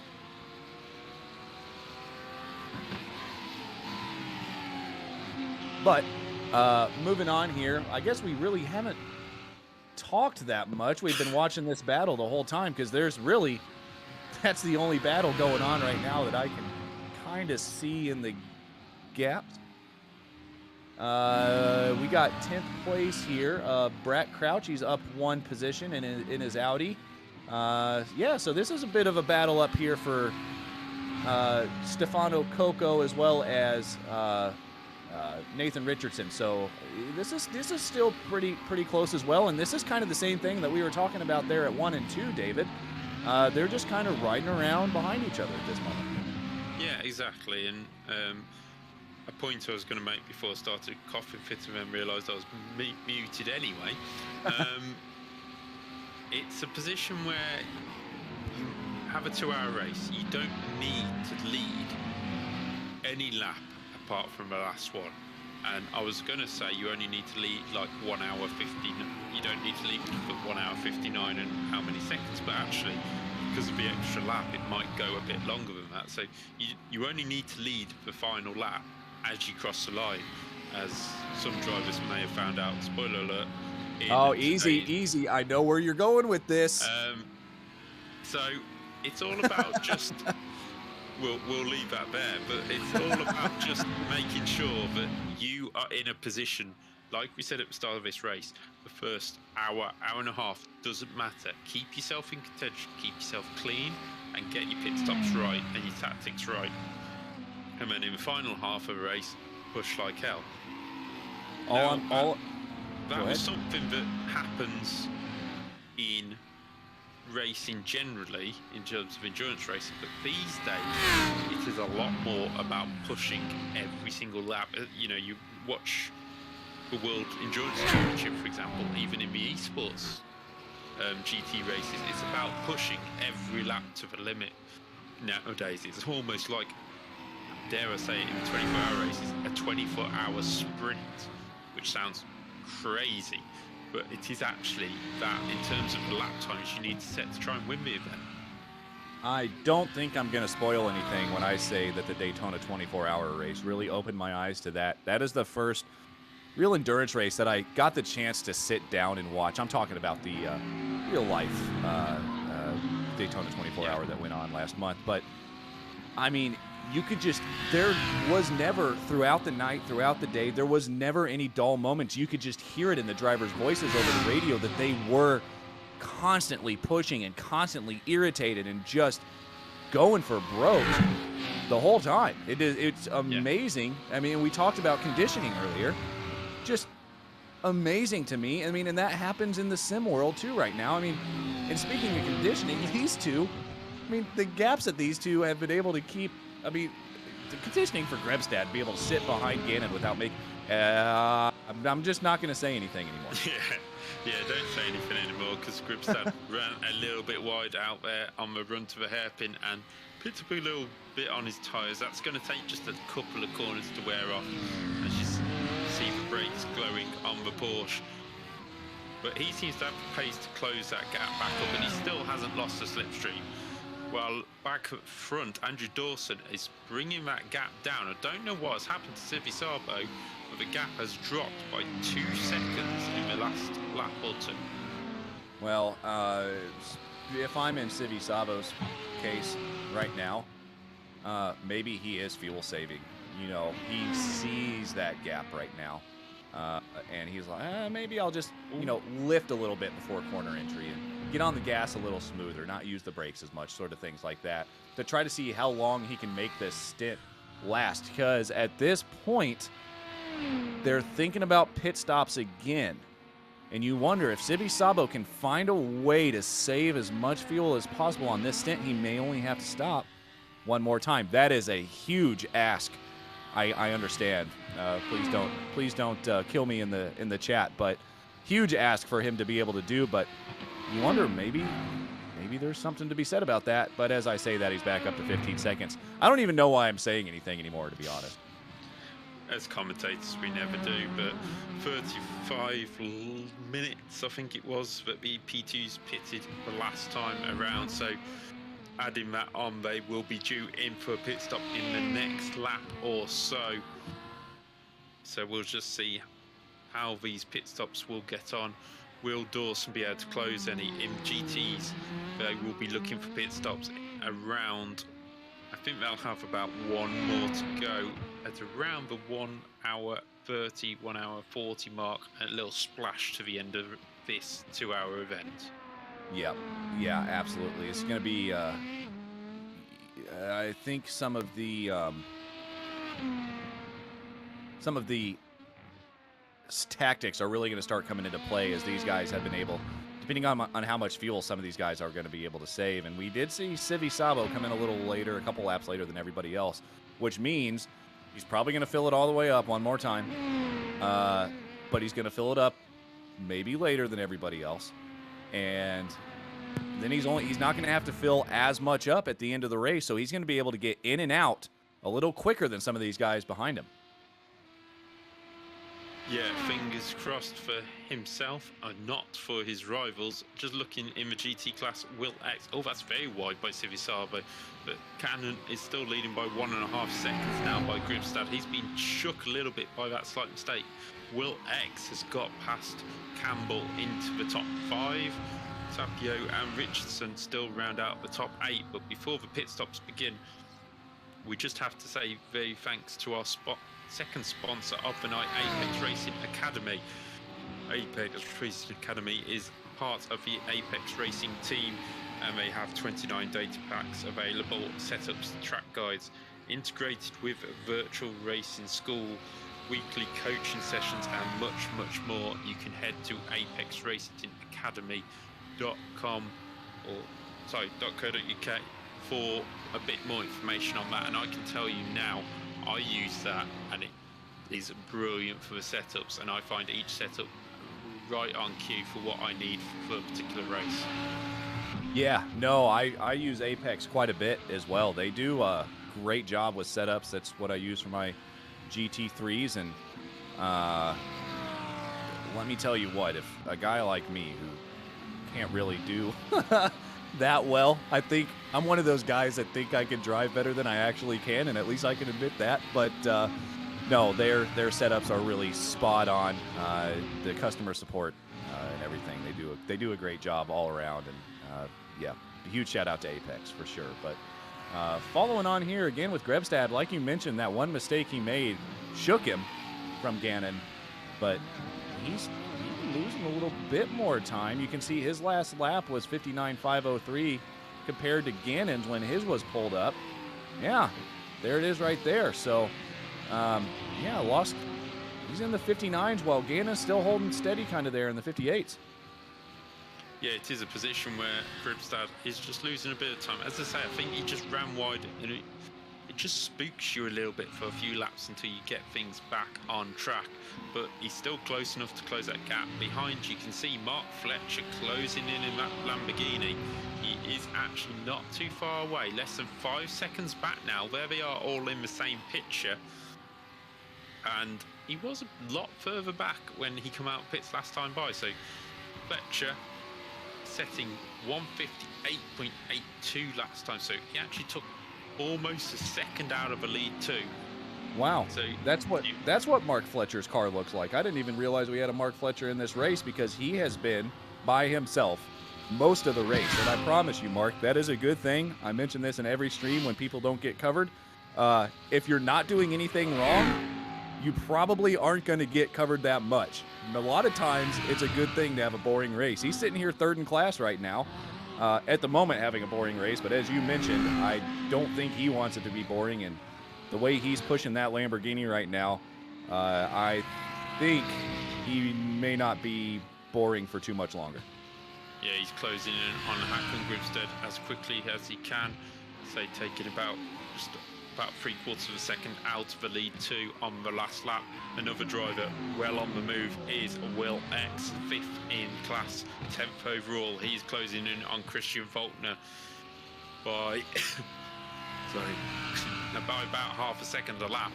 And he is being followed by Tyler Campbell, who did a 59.45, his best lap of the race last time around, and he's only 5 seconds off the back of that pack. So 4th, 5th, 6th is all closing together, as well as 1st, 2nd, and 3rd. Yeah, I think track conditions may be changing just a little bit. I'm probably allowing these drivers to go just a little quicker as we see Larson there in the pits for his second stop, which is around about the time that we would expect these LMPs to come in. But anyways, yeah, this is Faulkner right now. We haven't really covered him that much either. I saw him yesterday in the Finding Speed League, the GT3s that ran around here. And again, he's no slouch, so doing a great job up there in 4th place at the moment. But, I mean, that last lap of 2 minutes is that's a bit off the pace, and you can tell that Will X he's coming in a hurry. Yeah, it's going to be a battle of the Audis with the Ferrari not far behind, but yeah, Christian Faulkner not having the outright pace to keep going at the moment in time. Maybe his tyres are just wearing out on the end of his second stint of how he would like them.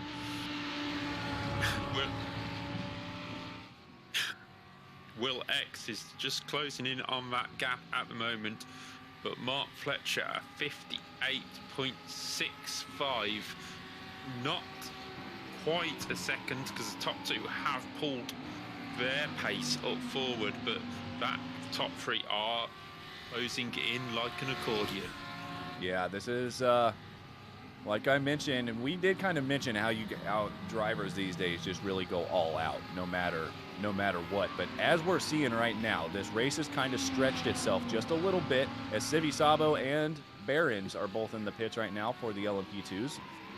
But it has started to stretch out, and it's all starting to come back together. We're 45 minutes out from the finale, or the finish of this race. So gonna be interesting here to see if any of these drivers have been holding something in their back pocket for this last stint. Yeah, Civi Sabo, Dawson, Berens just leaving the pits, and Larson is back in the pit lane. I'm sure he was only in the pits a lap or two ago, so I'm not sure why that is, but the swap in positions between Dawson and Civi Sabo will be just down to pit lane position. I'll spit it out. And as you can see, Dawson pitting ahead of Civi Sabo, and there's also a car in there. I think that may have been Chris Puddicombe in the Lamborghini, so he is out there in the pit lane as well. This is Jack Berens, 3rd in class, he's managed to stay on the lead lap for now, and he's trying to close in. But Civi Sabo has not returned out of the pits, and Dawson is. There is Civi Sabo, so what has happened there has maybe, because Civi Sabo pitted with about a 15-second lead. I'd be watching Civi Sabo's last lap times right now. I believe that Civi Sabo has gone for some tires. That is the only way, unless Civi Sabo missed his pits. But you mentioned about 20 seconds extra for tires, and that's about what Dawson has on Civi Sabo, minus a 15. So yeah, 15 plus 5 is about 20. I can't do math, I promise. But yeah, I think that may have been a tire stop for Civi Sabo. So we're about to see and you can already see that gap closing. I think Sivy is taking tires. We're about to see some outright pace here by that number 19 car. Yeah, I wonder if Dawson didn't take him on first stop. Maybe Saab or took him on first stop and didn't take him on the second stop to try and double stint him now, knowing that they'll take tyres once in this race in the PT class. Yeah, this is interesting. Right now, Sivy just trying to get around some of this lap traffic of these GT3s and, you know, probably trying not to push as hard as he can, especially on these out laps. iRacing is so good. They really do a great job, like we mentioned. Tire temps. Oh, my goodness. I thought Sivy was going for a dive there. That was probably a pretty good move to stay back there, not to wreck Gannon's race or Grebstad's race or anybody else's for that matter. But now Sivy does have some clear track. Going to kind of see what kind of lap times he's going to be able to turn after he comes across the line here to finish this one. But, yeah, Dawson there in first place. See what his last lap time was. About 2:37, 2:69. Again, that is with the pit stop, and that's going to be the same for Sivy So we'll see what kind of pace Sivy has now with the new tires on. That's all I can think that he did to be able to lose all that time. I mean, I said Sivy hasn't put a leg wrong or a foot wrong yet, but I mean, maybe our commentator cursed him as well. Or maybe he was just bored and fancied a chase. I'm telling you what, if I was that far in the lead, which I never am, I'd keep going. But you know, maybe Sivy is used to being that far in the lead and did want a bit of a chase. Obviously, it makes for good commentating, doesn't it? When we have stuff to commentate on, when we have some awesome racing side by side battling, that's always more exciting for us up here. So, yeah, hopefully we're going to be able to have a good race here at the end of this one. Just keep an eye there. It doesn't look like Sivy is really gaining much time on Dawson at the moment. No, he'll have to bring them tyres up to temperature.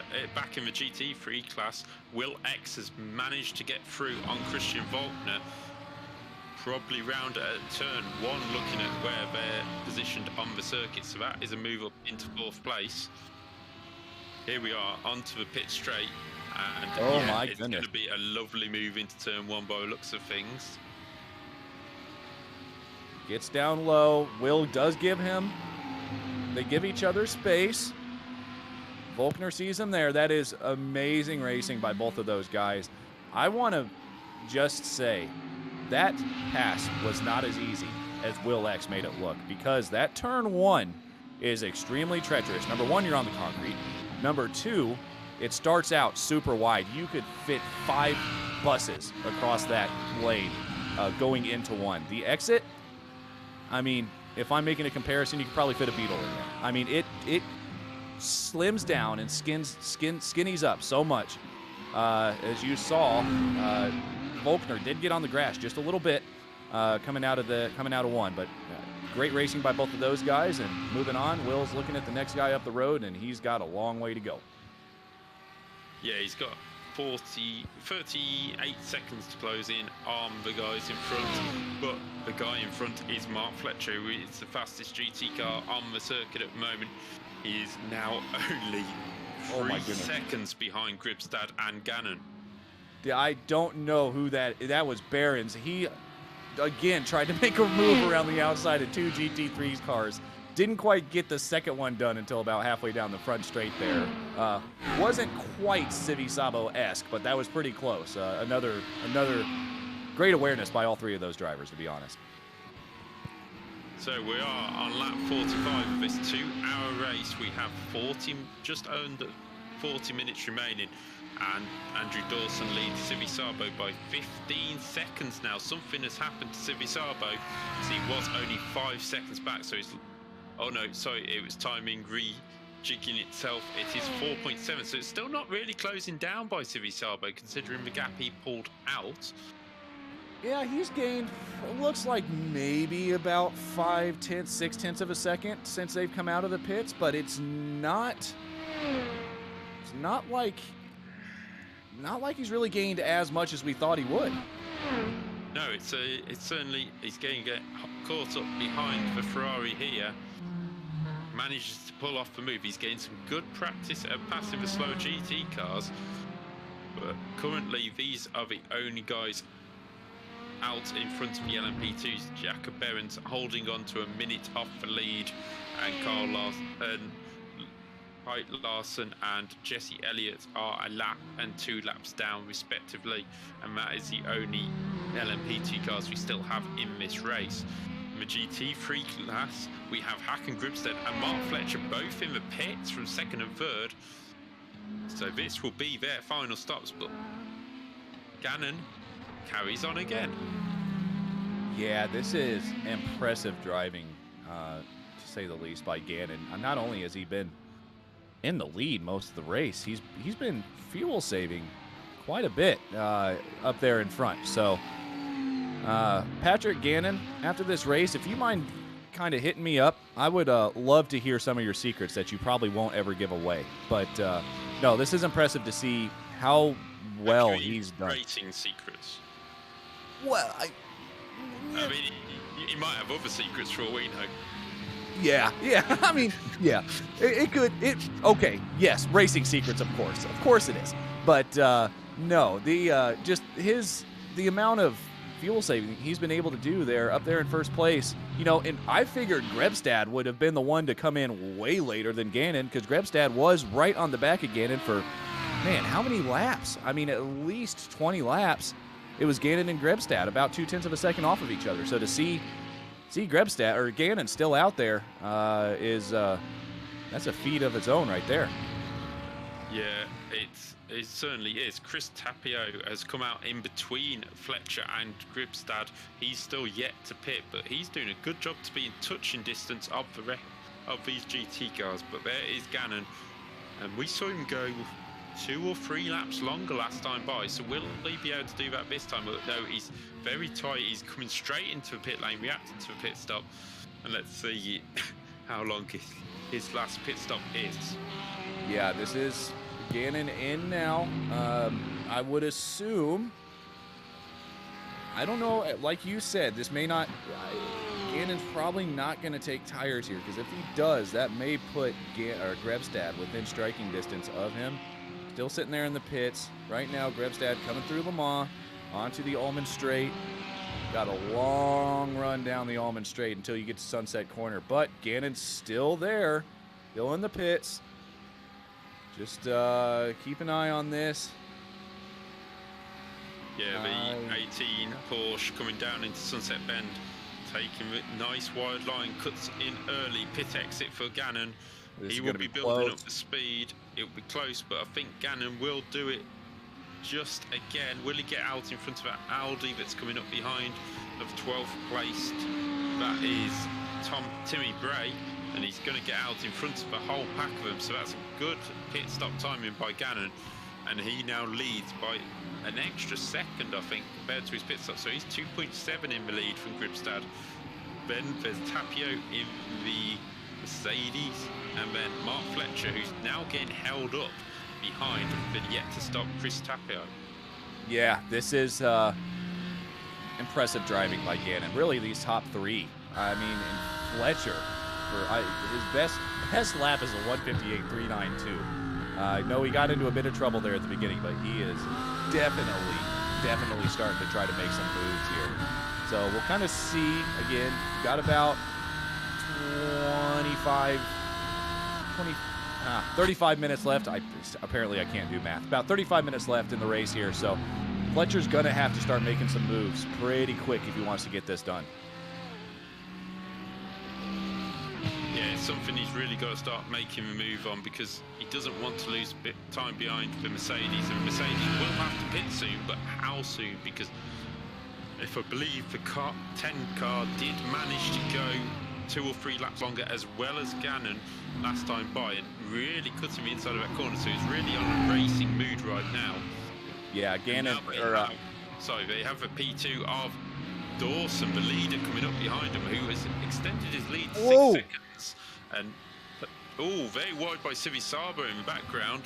Lights flashing by Fletcher, trying to distract Tapio down into Sunset Bend. That's not going to work, and Fletcher is going to be stuck behind for another lap. Yeah, I think just that flash there, Fletcher is definitely trying to make a move. And yes, there goes Tapio. So Fletcher has been cleared. Going to start chasing down Grebstad now. Probably gets a little bit of slipstream help from Civisabo there, going into one. Now Civisabo disappears off into the sunset. Man, I missed that by one corner. But anyways, yeah, this is going to be interesting. Fletcher, again, still moving pretty quick. 59.4 was his last lap. I think he was probably stuck up behind Tapio there a little longer than he wanted to be, but we've got about 30 minutes left in the race. Not saying that he's not going to be able to get this done. So just, again, there are quite a few battles to keep an eye on here. The battle between Civisabo and Dawson, about 6 seconds now. So Dawson is... I think it's about 2.5 because it has closed down, and I think timing's just got a little caught out, I think. Okay, yeah. I was going to say Dawson or Civisabo really hasn't made much ground up, but I'm about to get proved wrong again. Not the first time, definitely won't be the last. So, yeah, Mark Fletcher up here into the podium positions now. Lost a position from the start, but he was back there in 9th place there for quite a while. So I think he's had a great drive to get back up here to where he is, and I'm sure he's pretty happy about it. Yeah, Fletcher driving really well as we now look at Richardson trying to make a move on the number 8 of Volkner, it looks like. And will he be able to make it through? Yes, it's Volkner going through. Is it Volkner coming through Richardson? Just trying to work out. Yes, it is. No, that was Richardson. No, Richardson coming through, sorry. Richardson on Volkner. So, well, he was, and now Richardson getting a little bit of blinking, but he's still back there up in front of Volkner at the moment. We always have to just double check they haven't retired from a race, because it can just flash like that. But certainly we've got the top 3 in the GT class and the top 2 in the P2 class going to be fighting it all the way in this last half hour of this Sebring community event for finding speed. But these battles are going on all the way down the field, and this is a battle for 7th place between Richardson and Christian Volkner, and they will be looking to try and close the 23-second gap for Tyler Campbell. That's, I think, a little bit too big. Yeah, that's going to be a big ask for those guys. And oh my goodness, looking at that last lap for Fletcher, a 2:05.6. Must have been a bit of an off there. Yeah, it definitely was. Look at that gap now between Grebstad and Fletcher, about 11 seconds. Yeah, here we go with a replay of it. It's down into Sunset Bend, and I guess he just carries too much speed and the back end comes round. Yeah, it's so common to do. And he's quite lucky that the car spun to the outside of the circuit, because I see people that spin just that little bit later in that corner and get wedged on that grass by Pitt. Yeah, that is a very tough spot to be able to make a move, or just not even make a move to be able to get through. So I ran a TCR race around here a couple weeks ago, and speaking of cars that want to kill you, those things are extremely difficult. They're super snappy. Tend to want to oversteer pretty bad on the braking, and it's so bad through Sunset Bend. But I think every vehicle that goes through Sunset probably has a bit of that problem. Just again, the bumpy concrete. You mentioned the porpoising earlier. Unloading and reloading the suspension is never what you want to do here. And this is Timothy Bray here in between Gannon and Grebstad at the moment. Ooh, this is I think he's trying to fight Coco. Oh my goodness. That was exactly as we said. I think that was Coco spinning to the inside and almost ended up on that grass. He managed to just avoid that, but in the middle of the 2 GT leaders, a bit daring to go. And I do have to mention Timothy Bray's livery. We're in a position in the world where we're lucky enough to sit here, commentate on this racing, and not worry about what is going on outside of the building that we are all in. And I think that, you know, we don't do political speeches on the channel or political things, but we can certainly show our support to the people of Ukraine with liveries and comments that we do. So great livery there, and it's completely different to some of the other Ukraine liveries that I've seen on iRacing lately. Yeah, no, that is a beautiful livery, and again, not getting political here, but thank you, Timothy, for showing your support and voicing. You know, it's most of the world is free, so you know, it's pretty awesome to see everybody, you know, showing their support. I mean, me being here in America and being in the military myself, it's always a bit of a touchy conversation, but yeah, thank you, Timothy, for doing that, and you know, thank you everybody for who's been showing support for anything they believe in, and in a nice way. That's what I want. That's all I'm gonna say about that. You know, you've got some pretty interesting views out there, and it's just cool that we're all able to, and that iRacing allows us and Apex allows us to show our support and what we feel is right. Exactly, and nicely put as well. I mean, we could also say, like the last year's Haas, it's not a flag. Yes, exactly. Exactly. Yeah, that's yeah, speaking of last year's Haas. But anyways, we're going to get back here to the race all of a sudden. Grebstad here, about 1.3 seconds, has started to close that gap again on Gannon.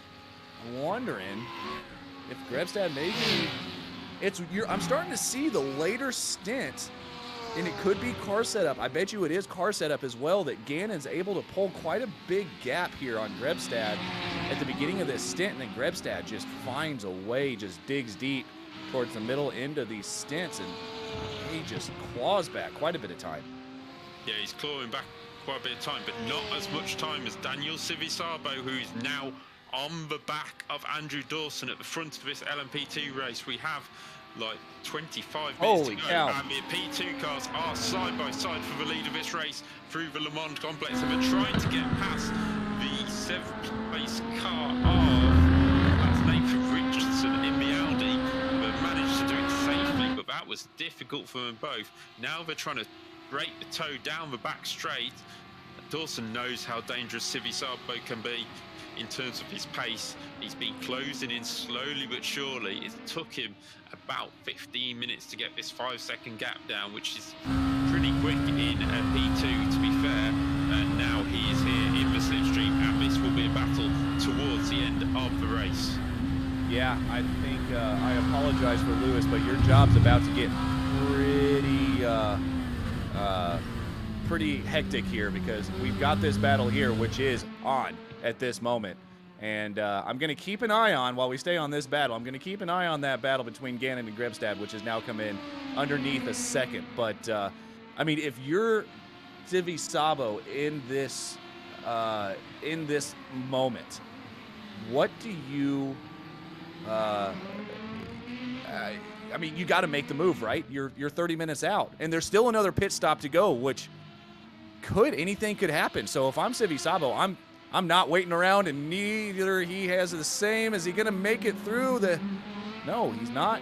That was a great positioning by Dawson to get through there, but now Civisabo is going to be on the back of him here, coming up to the Allman Straight, if he even waits that long, which I don't think he's going to. That was a great move by Civisabo. Dawson putting the blockers on all through the circuit. They're still side by side as they head up onto the runway into Le Mans. Dawson trying to go around the outside. He's not going to pull that one off this time by. And Civisabo takes the lead of this race with 25 minutes to go. And it's going to be a battle all the way. And now we look back at the GT class, where Grebstad has closed in on Gannon. And this is the same kind of thing. A bit like you were saying, Adam, you've got to make the move now. Not just because of the pit stops, not because there's less than half an hour to go, but when you catch somebody, you have to pass them, or you can get into a little bit of a trance behind them, as Dawson is now fighting back because Civisabo ran wide on the exit of Sunset.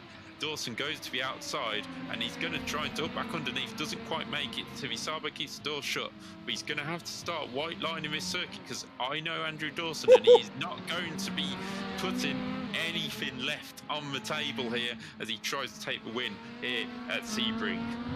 Throw out fuel consumption, throw out tire management. At this point, if you're Dawson, you have got to stay on the back of Civisabo, and you are hoping some of these GT3s that they're coming up on try to help him out just a little bit. It doesn't look like, yeah, that GT3 did hold Civisabo up maybe just a little bit. He's going to be able to get the slipstream off of him, though, as they're coming around this S portion.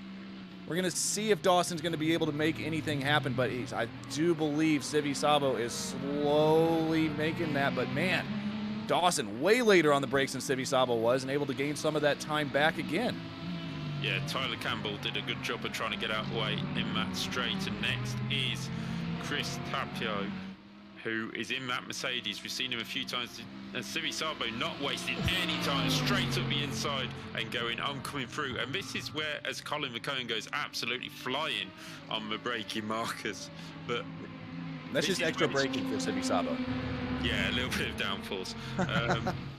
But Dawson, it's a little bit easier for him because once they jump out the way for Civi Sabo, Dawson can just slot his car straight back into that gap. Yeah, if Lewis would be able to pull up a track map here to see if there are any like big battles going on in front of these guys. I see the car in 4th position up there. Looks like Will X that they're going to be catching here pretty quick. But, I mean, after that, it's looking like Dawson, or yeah, Civi Sabo's going to be in the clear here for just a little while. On what the unfortunate thing is here is I have a feeling I see what's coming, and I see a GT3 battle for 1st and 2nd that these guys are going to have to navigate as well if Dawson can stay close enough. Yeah, Civi Sabo getting a bit sideways through that. Is S-Benz really pushing hard to try and open this gap out as they close in on one of the Audis. That is Will X into the hairpin. Will Civi Sabo get a little held up? No, I think he's caught him right at the right time because he can just power around the outside of him now.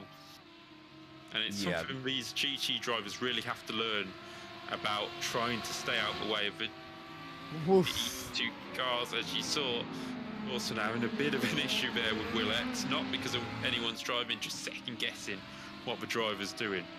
Well, so here's what as a GT3 driver, I do get a bit irritated sometimes by some of these LMP guys that I've been in races with when they tell me to hold my line. Hold your line, hold your line, hold your line. We'll get around you. We'll find a way. Then when you hold your line, then they're mad that you held your line and you blocked them in a corner or something. Like, it is so tough, and I am not faulting anybody, but just the difference in speed in these two vehicles really shows itself. I mean, as you saw that move, that as Dawson was trying to get around, who was that? Audi, I believe. Whoever that Audi was, it was just, again, nothing was done wrong. But just the closing rate, the closing speed of the difference in these two cars is massive. Yeah, it's a huge... Oh my goodness! Ooh, that was a little kiss up the rear for Gribstad on Cannon. And this is going to be a huge battle towards the end of the race. Mark Fletcher's now starting to close that gap back in, but not quick enough. He's just matching his time. That's Jesse Elliott. Elliott wants to get around these two. I think he can tell that they're battling. He's probably going to look for a time to get around them. It's easy for everybody to make this move. Yeah, you can see Elliott just hanging back. He sees what's at stake. He knows these guys are 1 and 2 battling in these GT3s. Great job by Elliott, as I thought he was going to go for a move there, but he doesn't. He's going to try to say he's going to wait for the straightaway here and just try to keep this battle. But the problem is now he's stuck between these two, which I know is probably upsetting Grevstad just a little bit, but I believe if I'm Elliott, he did the right thing there. Yeah, Gannon just didn't quite know. Maybe he wasn't quite looking for the P2 coming through and more concentrated on Gribstad, which is completely understandable. But in terms of lapping cars, especially in iRacing, the blue flags don't quite mean jump out the way. Oh, and Barron's getting sideways as he tries to get into a pit as quickly as he can for his final stop. He was one of the early pitters earlier on. So the GT battle continues with Gribstad and Gannon half a second apart. 9 seconds further back is Mark Fletcher with Will X 44 seconds off the lead. And there is a bit of a battle between Tapo and Amble and Richardson and Volkner for 5th and 7th in class. So battle's still all the way through 2 hours into this race, and I wouldn't be surprised if these battles are pretty much the same when they do the 12-hour. Yeah, I mean, and this is where you kind of mentioned it's go, go, go for these guys. There really isn't much holdup. There was a bit of a lag, I'd say, towards you know, about that 1 hour to the hour 20 mark, but they're all starting to close back up. It's just amazing to me that no matter how long the races are, they always seem to close up just a little bit at the end. I mean, and you know it is probably driver tactic from some of these guys, just saving their stuff. I believe probably Grebstad may have been saving some stuff. He did have a bit of an issue there after coming out of the pits on his last stint, got a little bit sideways, but all of a sudden, and this could be setup related as well, all of a sudden, Grebstad is right back in it. Yeah, Grebstad really does look the quicker of the two drivers at this moment in time as he's closing that gap back up. Gannon gained a little bit of slipstream from the car coming past the P2 car of Elliott coming through. As you can see in the background, that is Timothy Bray in between the front two and the charging Mark Fletcher. It's really close between the top two though, and the times are just matching each other tenth for tenth. But Mark Fletcher is about a second a lap quicker again, so that gap is coming down. These guys are going to have to stop again, correct? Because it's looking like the pits for both Gannon and Grebstad, they've pitted twice. A lot of these guys have pitted 3 times further back in the field in that GT3. So I do believe they're going to have to stop one more time, which, if it wasn't interesting enough already, it's about to be even more. Yeah, I think they will probably try and stretch it, considering we've got 15 minutes left. They'd have to be coming in the next 5 laps, because I can't see him making a mistake if he needed to pit for 10 minutes of fuel, where it'd be even less than 10 minutes at that stage. Here's Andrew Dawson just going around the outside of Bray in the Lamborghini, and he's keeping nice and close to Civisabo, only 3 seconds back. Both these two will need to pit, we believe. Yeah, absolutely, and we are seeing some of these LMP drivers making their stops. And again, Civisabo, he's probably not going to pit. We know he's not going to pit for tires. Again, there's only 15 minutes left in the race, and he is steadily gapping Dawson, and this may now be, David, the tire wear factor for Dawson compared to Civisabo. Has maybe started to rear its head just a little bit, as we believe that Civisabo did come in for tires the last time, and Dawson. Yeah, Civisabo carving past the lead 2 GT cars, nipping in for a lit. That's one way to do it. Anyways, so being 18th. Being 12 seconds quicker a lap is not enough. You need that little hint of slipstream to make it past.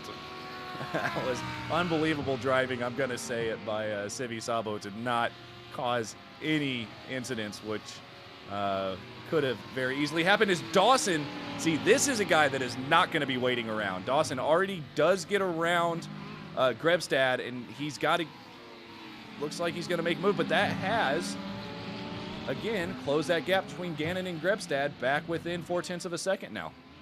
Yeah, the gap has closed back down. Grebstad is saying, thank you very much, I will take that time back. And now I am 0.4 off the lead, and we'll have a nice slipstream as we see that is Civisabo making it past some more back markers. He's got a Ferrari just in front of him next of Roman Kubin, I think that is. He's making his way past, and he made it past Brad Couch earlier on. So, but Civisabo dealing with the traffic very nicely, and that seems to be the difference between him and Dawson here today. Yeah, absolutely, and you can kind of see this gap is slowly but surely 2 seconds, 3 seconds, 4 seconds. Yeah, I mean, I just think it's probably a difference in car setup, as well as, you know, when they come in and decide to take tires. That could have been way worse than it actually was. Dawson had to get on the brakes there for the Ferrari, but able to get around him pretty cleanly and move on there. And now that gap, just from that, look at how much that gap is stretched. It's now up to 5.5 seconds. In them little moments, Adam, you sound like my spotter in the middle of the Petit Le Mans we did last year, when we were leading by miles, and I was making slight overtaking moves he wasn't quite happy with. Yeah, there's a lot of them high-pitched moments which went just down my ear, which is very nice.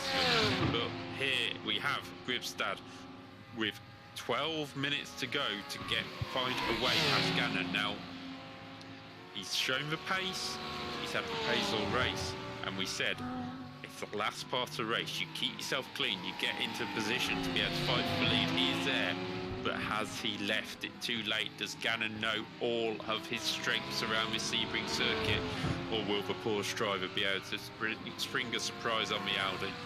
If I am Grebstad, I believe Grebstad's probably in a better position than Gannon at this point, because he's had to look at the back bumper of that Audi for almost 2 hours. So he knows exactly where Grebstad is making his moves and the lines he's taking, or where Gannon is making his moves and the lines he's taking. And now Grebstad is on the charge, and he's going to go for it here. Nice move by Gribstad. Oh, there's a little bit of contact, and Gannon holds it round the outside. Gribstad gonna hold on to it though. Inside. Will he go to the inside again here? No, he doesn't. They have the car of Jakob Behrens closing down, who's third in class as a slow GT car as well, which gets right out of the way. This is very intense. I have no idea.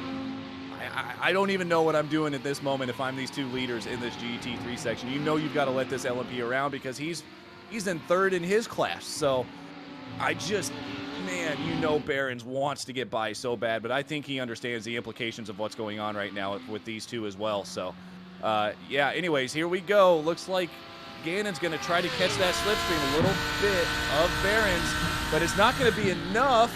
This is going to be where it's going to have to happen right here. Looks like Gannon's going to have that better line from the outside. If he can just stick alongside of Grebstad, he's going to have the line going into one, which is definitely the optimal line, because you're going to be able to push Grebstad just a little bit wider, plus Grebstad can power it around the outside here, which it doesn't look like he's going to be able to do. And the positions stay as they are. While we're discussing that move very quickly, Andrew Dawson headed for the pit lane from the P2 class, so he has decided he needs a little top of fuel to get to the end of this race. But Gribstad is all over back of Gannon, and Gannon needs to hold his breath and fight. As a footballer commentator said over here once, you need to fight like beavers and hold on to that position. Yeah, absolutely, and I think Grebstad is definitely putting more pressure on Gannon than he has the whole race. He has been riding around behind Gannon. I don't know if Gannon was ready for the amount of pressure that Grebstad is. All of a sudden, he's turned it up. He's actually going for overtaking moves that we didn't see happen earlier in the race, and you can see Grebstad now just slowly closing in. He's much better under braking than Gannon is, but Gannon is way better corner exit, and that gap technically kind of stays the same. But if Grebstad is this good under braking in all these corners, as Gannon does go a little bit wide there, and that's just going to pull that gap back in again. If Grebstad can just be that much later of a braker, it's going to help him into some of these tighter corners where we may not normally see passes. Yeah, Mark Fletcher, third in class at this moment in time, 1 second quicker than these guys. That's not quite enough for him at this moment, but if he starts fighting as they come back up behind the Ferrari, I believe that is of Tyler Campbell, who's down in 10th in class at the moment. Speaking of big movers at the moment, Paul Clist and Stephen Brown, big movers with 12 and 10 positions. Tyler Campbell with 10 at the moment. Jesse Elliott. I apologize. I think Grebstad, nope, he lost a little bit of time there. I thought he was going to back off and try to go on the inside of turn one that time. And there's another LMP behind him, so I apologize. Continue, David. Yeah, that's Jesse Elliott, who I was going to say is the biggest mover overall with 28 positions, but he is in a P2, and because he's past our GT cars, so you'd expect that. But here's the leaders getting held. Oh my goodness! Tyler Campbell. We're going to get past Campbell, but this is not what Gannon needs. Gribstad is right up behind the Audi, and we Campbell's also still have racing Elliott. him. We still have Elliott trying to stay out the way. Gribstad to the outside of a hairpin. He's not going to make it. He's going to slip out wide, and Gannon will get the run. But will Gribstad get another slipstream? No, I think the gap's too big, and Gannon survives to fight another day. That was, Grebstad, if he loses the race, he's kicking himself. That was his opportunity. Got held up just a little bit by Campbell.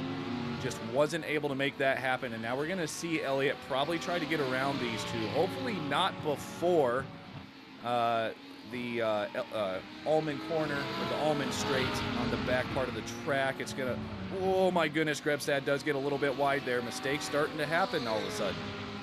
Both cars giving room to Jesse Elliott, making his way past.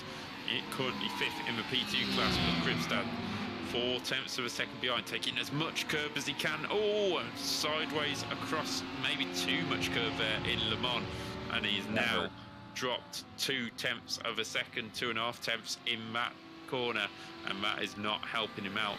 Meanwhile, Fletcher has got the gap down to 7.5. He is still coming at these two leaders, but he needs them to battle that a little bit harder, because it is possibly only 2 or 3, maybe 3 or 4 laps to go of this motor race. But across the line comes Gannon and Gribstad.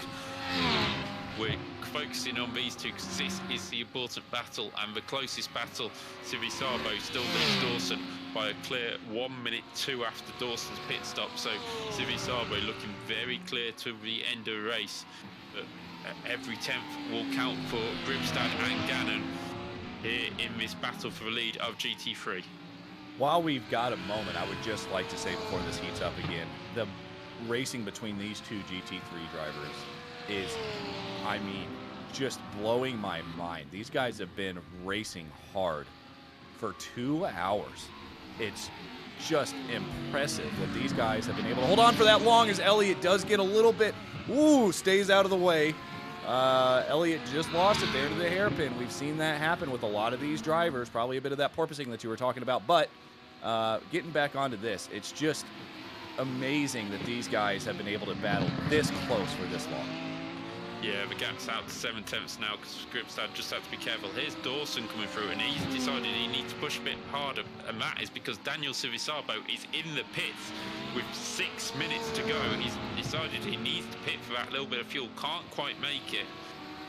Dawson will probably not be able to fully close the gap in as Elliott makes his way back past Gannon. No, because Civisabo is headed back out to the pits now. But Dawson maybe saw a little glimpse of light in his challenge for the P2 glory. Yeah, he definitely did, but I think Civisabo, with that tire change he took on the stint before, did not have to come in and take tires this time, and that's going to be all she wrote there, unless Civisabo does make a pretty big mistake, which, as of this moment, is going to be a tough ask for him because he has not put a foot wrong this whole race. So, yeah, again, this battle, even though we wanted it to be one up there in the LMP2s, looks like it's going to be a pretty easy one for Civisabo today. But Grebstad and Gannon back here just are not letting up.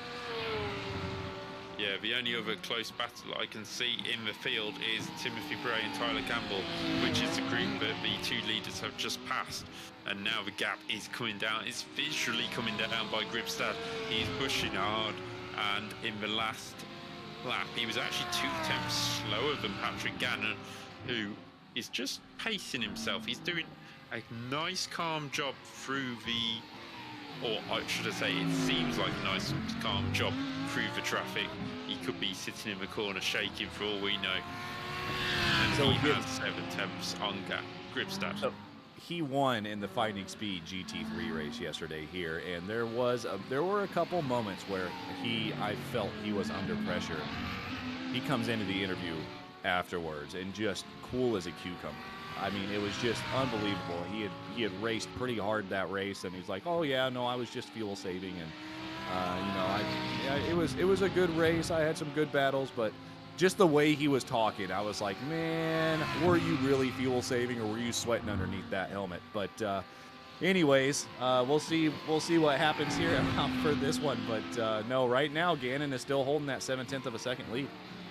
Yeah, Gribstad taking all the curb and a little bit more to try and close in. He didn't get sideways that time, but the gap is 7/10 of a second, so this is probably the end of the challenge for Mark Fletcher, who's now 8 seconds back on these two and not going to be closing that gap in. So Mark Fletcher trying to consolidate that third place. He's currently 42 seconds ahead of Will X, who's in 4th place, ahead of Chris Tapio in 5th, Nathan Richardson in 6th, and Christian Volkner in 7th in class. So that, and Ruben Kubin is in 8th, so that is the top 8 in GT3, whereas Suvi Sabo still leads from Dawson, Behrens and Larson, with Elliott in the top 5, the only 5 P2 cars still running in this race. Good job on Elliott for taking the top 5. Decided not to get out of this race, and he's still in there, 3 laps down. But you know, again, this is still getting practice. It's just as important as this race is. I think next week is what their main goal is. So yeah, great job, good job on Elliott for hanging out and hanging in the race here. Yeah, this battle is not over yet, though. Gribstad has closed another 3 tenths overall in the last lap, and he did have the gap down to 4 tenths under braking. But Cannon just controlling it for now. He knows he's been defending from Gribstad for 1 hour 58 minutes at the moment, and yeah, what's another 2 more? Yeah, exactly. I think that will be going through Cannon's head, whereas Gribstad will be going, I know everything I can, and now is the time I have to try and get past you. I do believe we might be on to the last lap now for the leaders. Daniel Sivisaro leading the way from Andrew Dawson. Seeing where Sivisaro is on circuit, he might actually get 1 more, but we'll just see as Sivisaro comes round. As you can see, P2's making progress in the background, but we'll stick with these 2 leaders. You can see on the map the gold 1 at the top end is Sivisaro. Yeah, it looks like this may be the last lap. Yep. Yeah, unless Sivi Sabo decides to put some of that Ferrari power, white flag. Yeah, that Ferrari power that they had in 2017. I don't think he's going to be able to get around the lap just in time. So white flag. So this is going to be the race, and I think Gannon and Grebstad know that.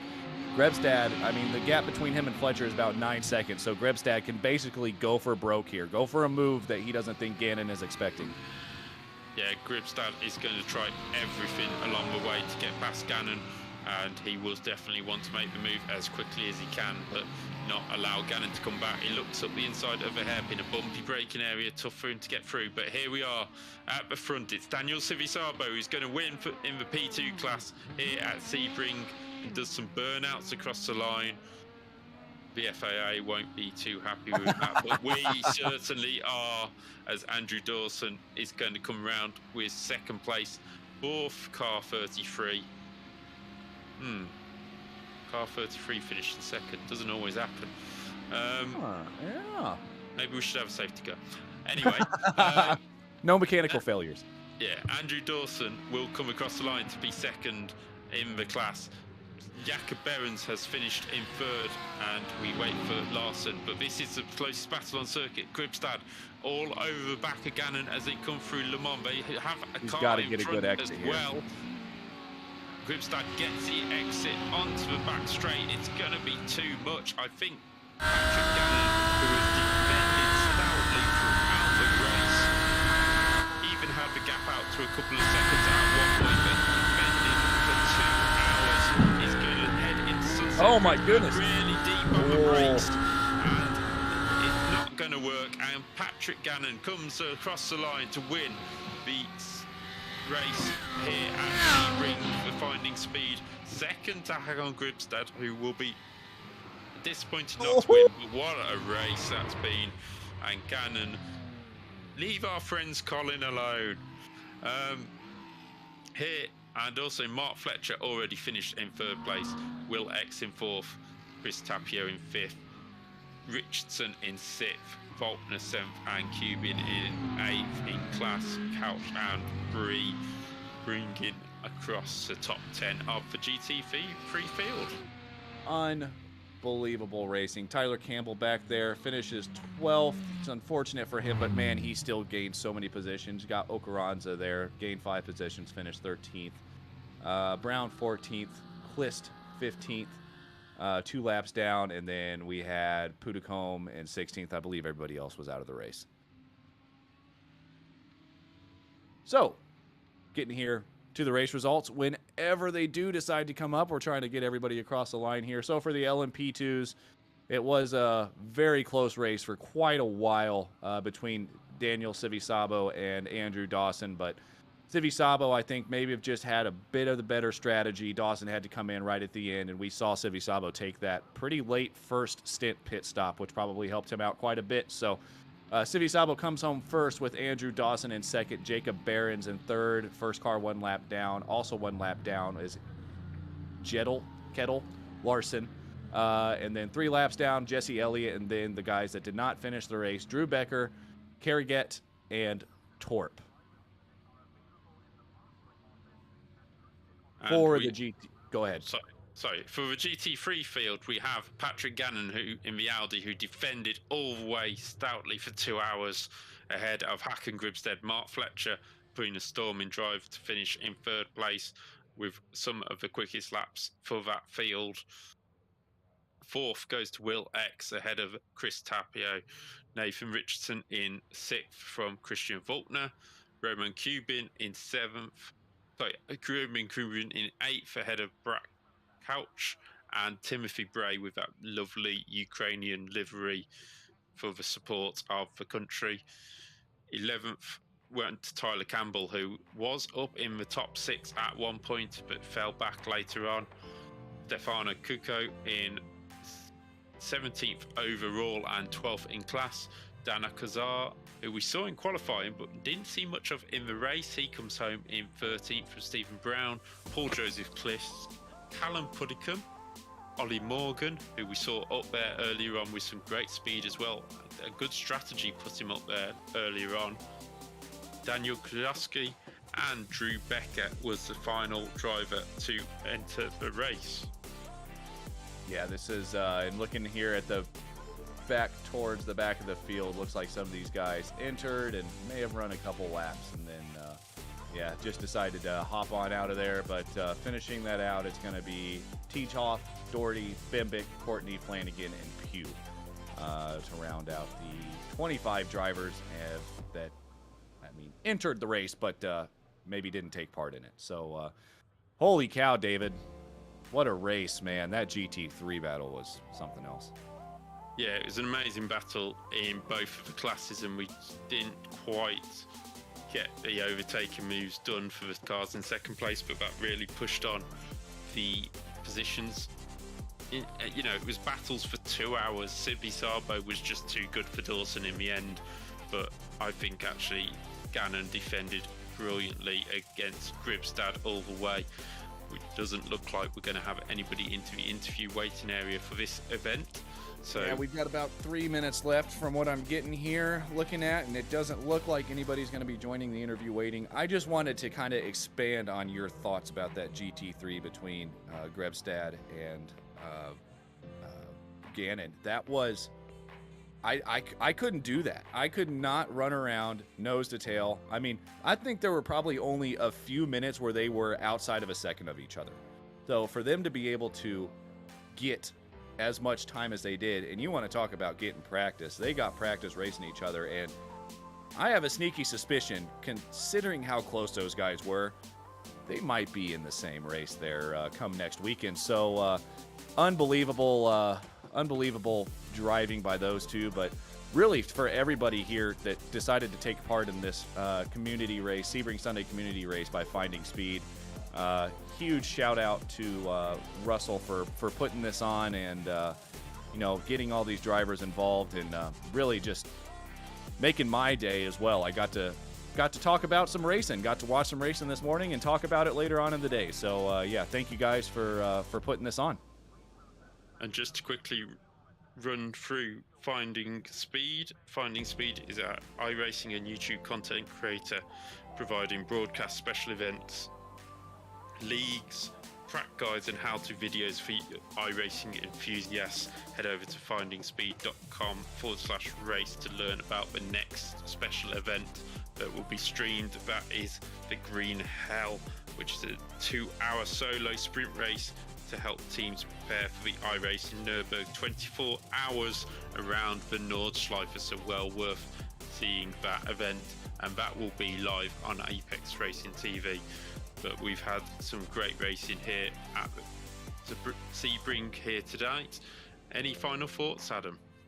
I mean, I pretty much think I mentally exhausted, and I can assume those guys probably are as well. I want to thank Lewis and you, David, for tagging along with me here and making this quite a bit of fun. And again, Finding Speed for putting this on for everybody, and Apex as well for allowing me to commentate on races like this. It's just a pretty cool thing all around. So yeah, I think that's about it for me.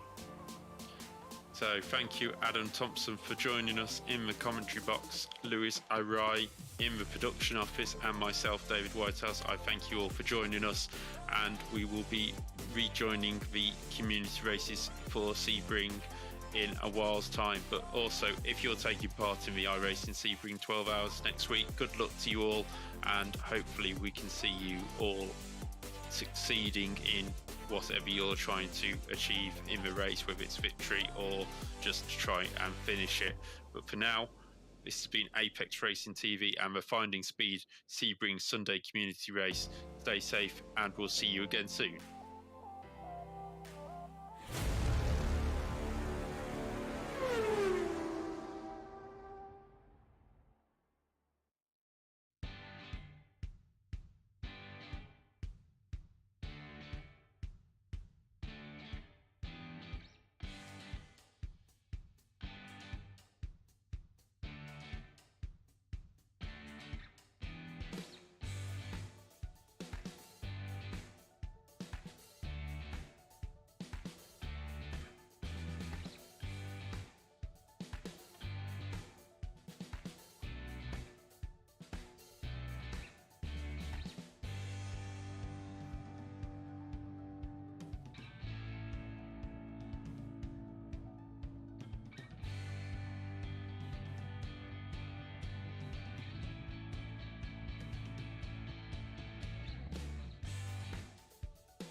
Are you struggling for consistency in your sim racing? Does your iRating look like a roller coaster? If so, we have good news for you. The way to get more consistent is to first understand what you're doing differently than the professionals. And VRS is the answer. With our competitive subscription, You will have the telemetry, setups, tutorials, and everything else you need to fully analyze your driving. Our data packs and the ability to compare your driving with the best in the world will show you exactly where to adjust your inputs, change your driving line, and shave seconds off of your lap times. And our powerful and precise Direct Force Pro wheelbase and precision pedals are being used by some of the world's best drivers, including Peter Berryman, John Robertson, Brandon Trano, and IndyCar world champion Alex Palou. All these champions agree that VRS hardware is not just the best on the market, it's also priced well below the competition. So if you're looking to upgrade to direct drive and the best pedals in sim racing, VRS is your answer. If you want to get better, get faster, and make it happen sooner rather than later, you owe it to yourself to find out why so many people are switching to VRS. You'll be so glad that you did. Visit www.virtualracingschool.com and learn why the best use VRS.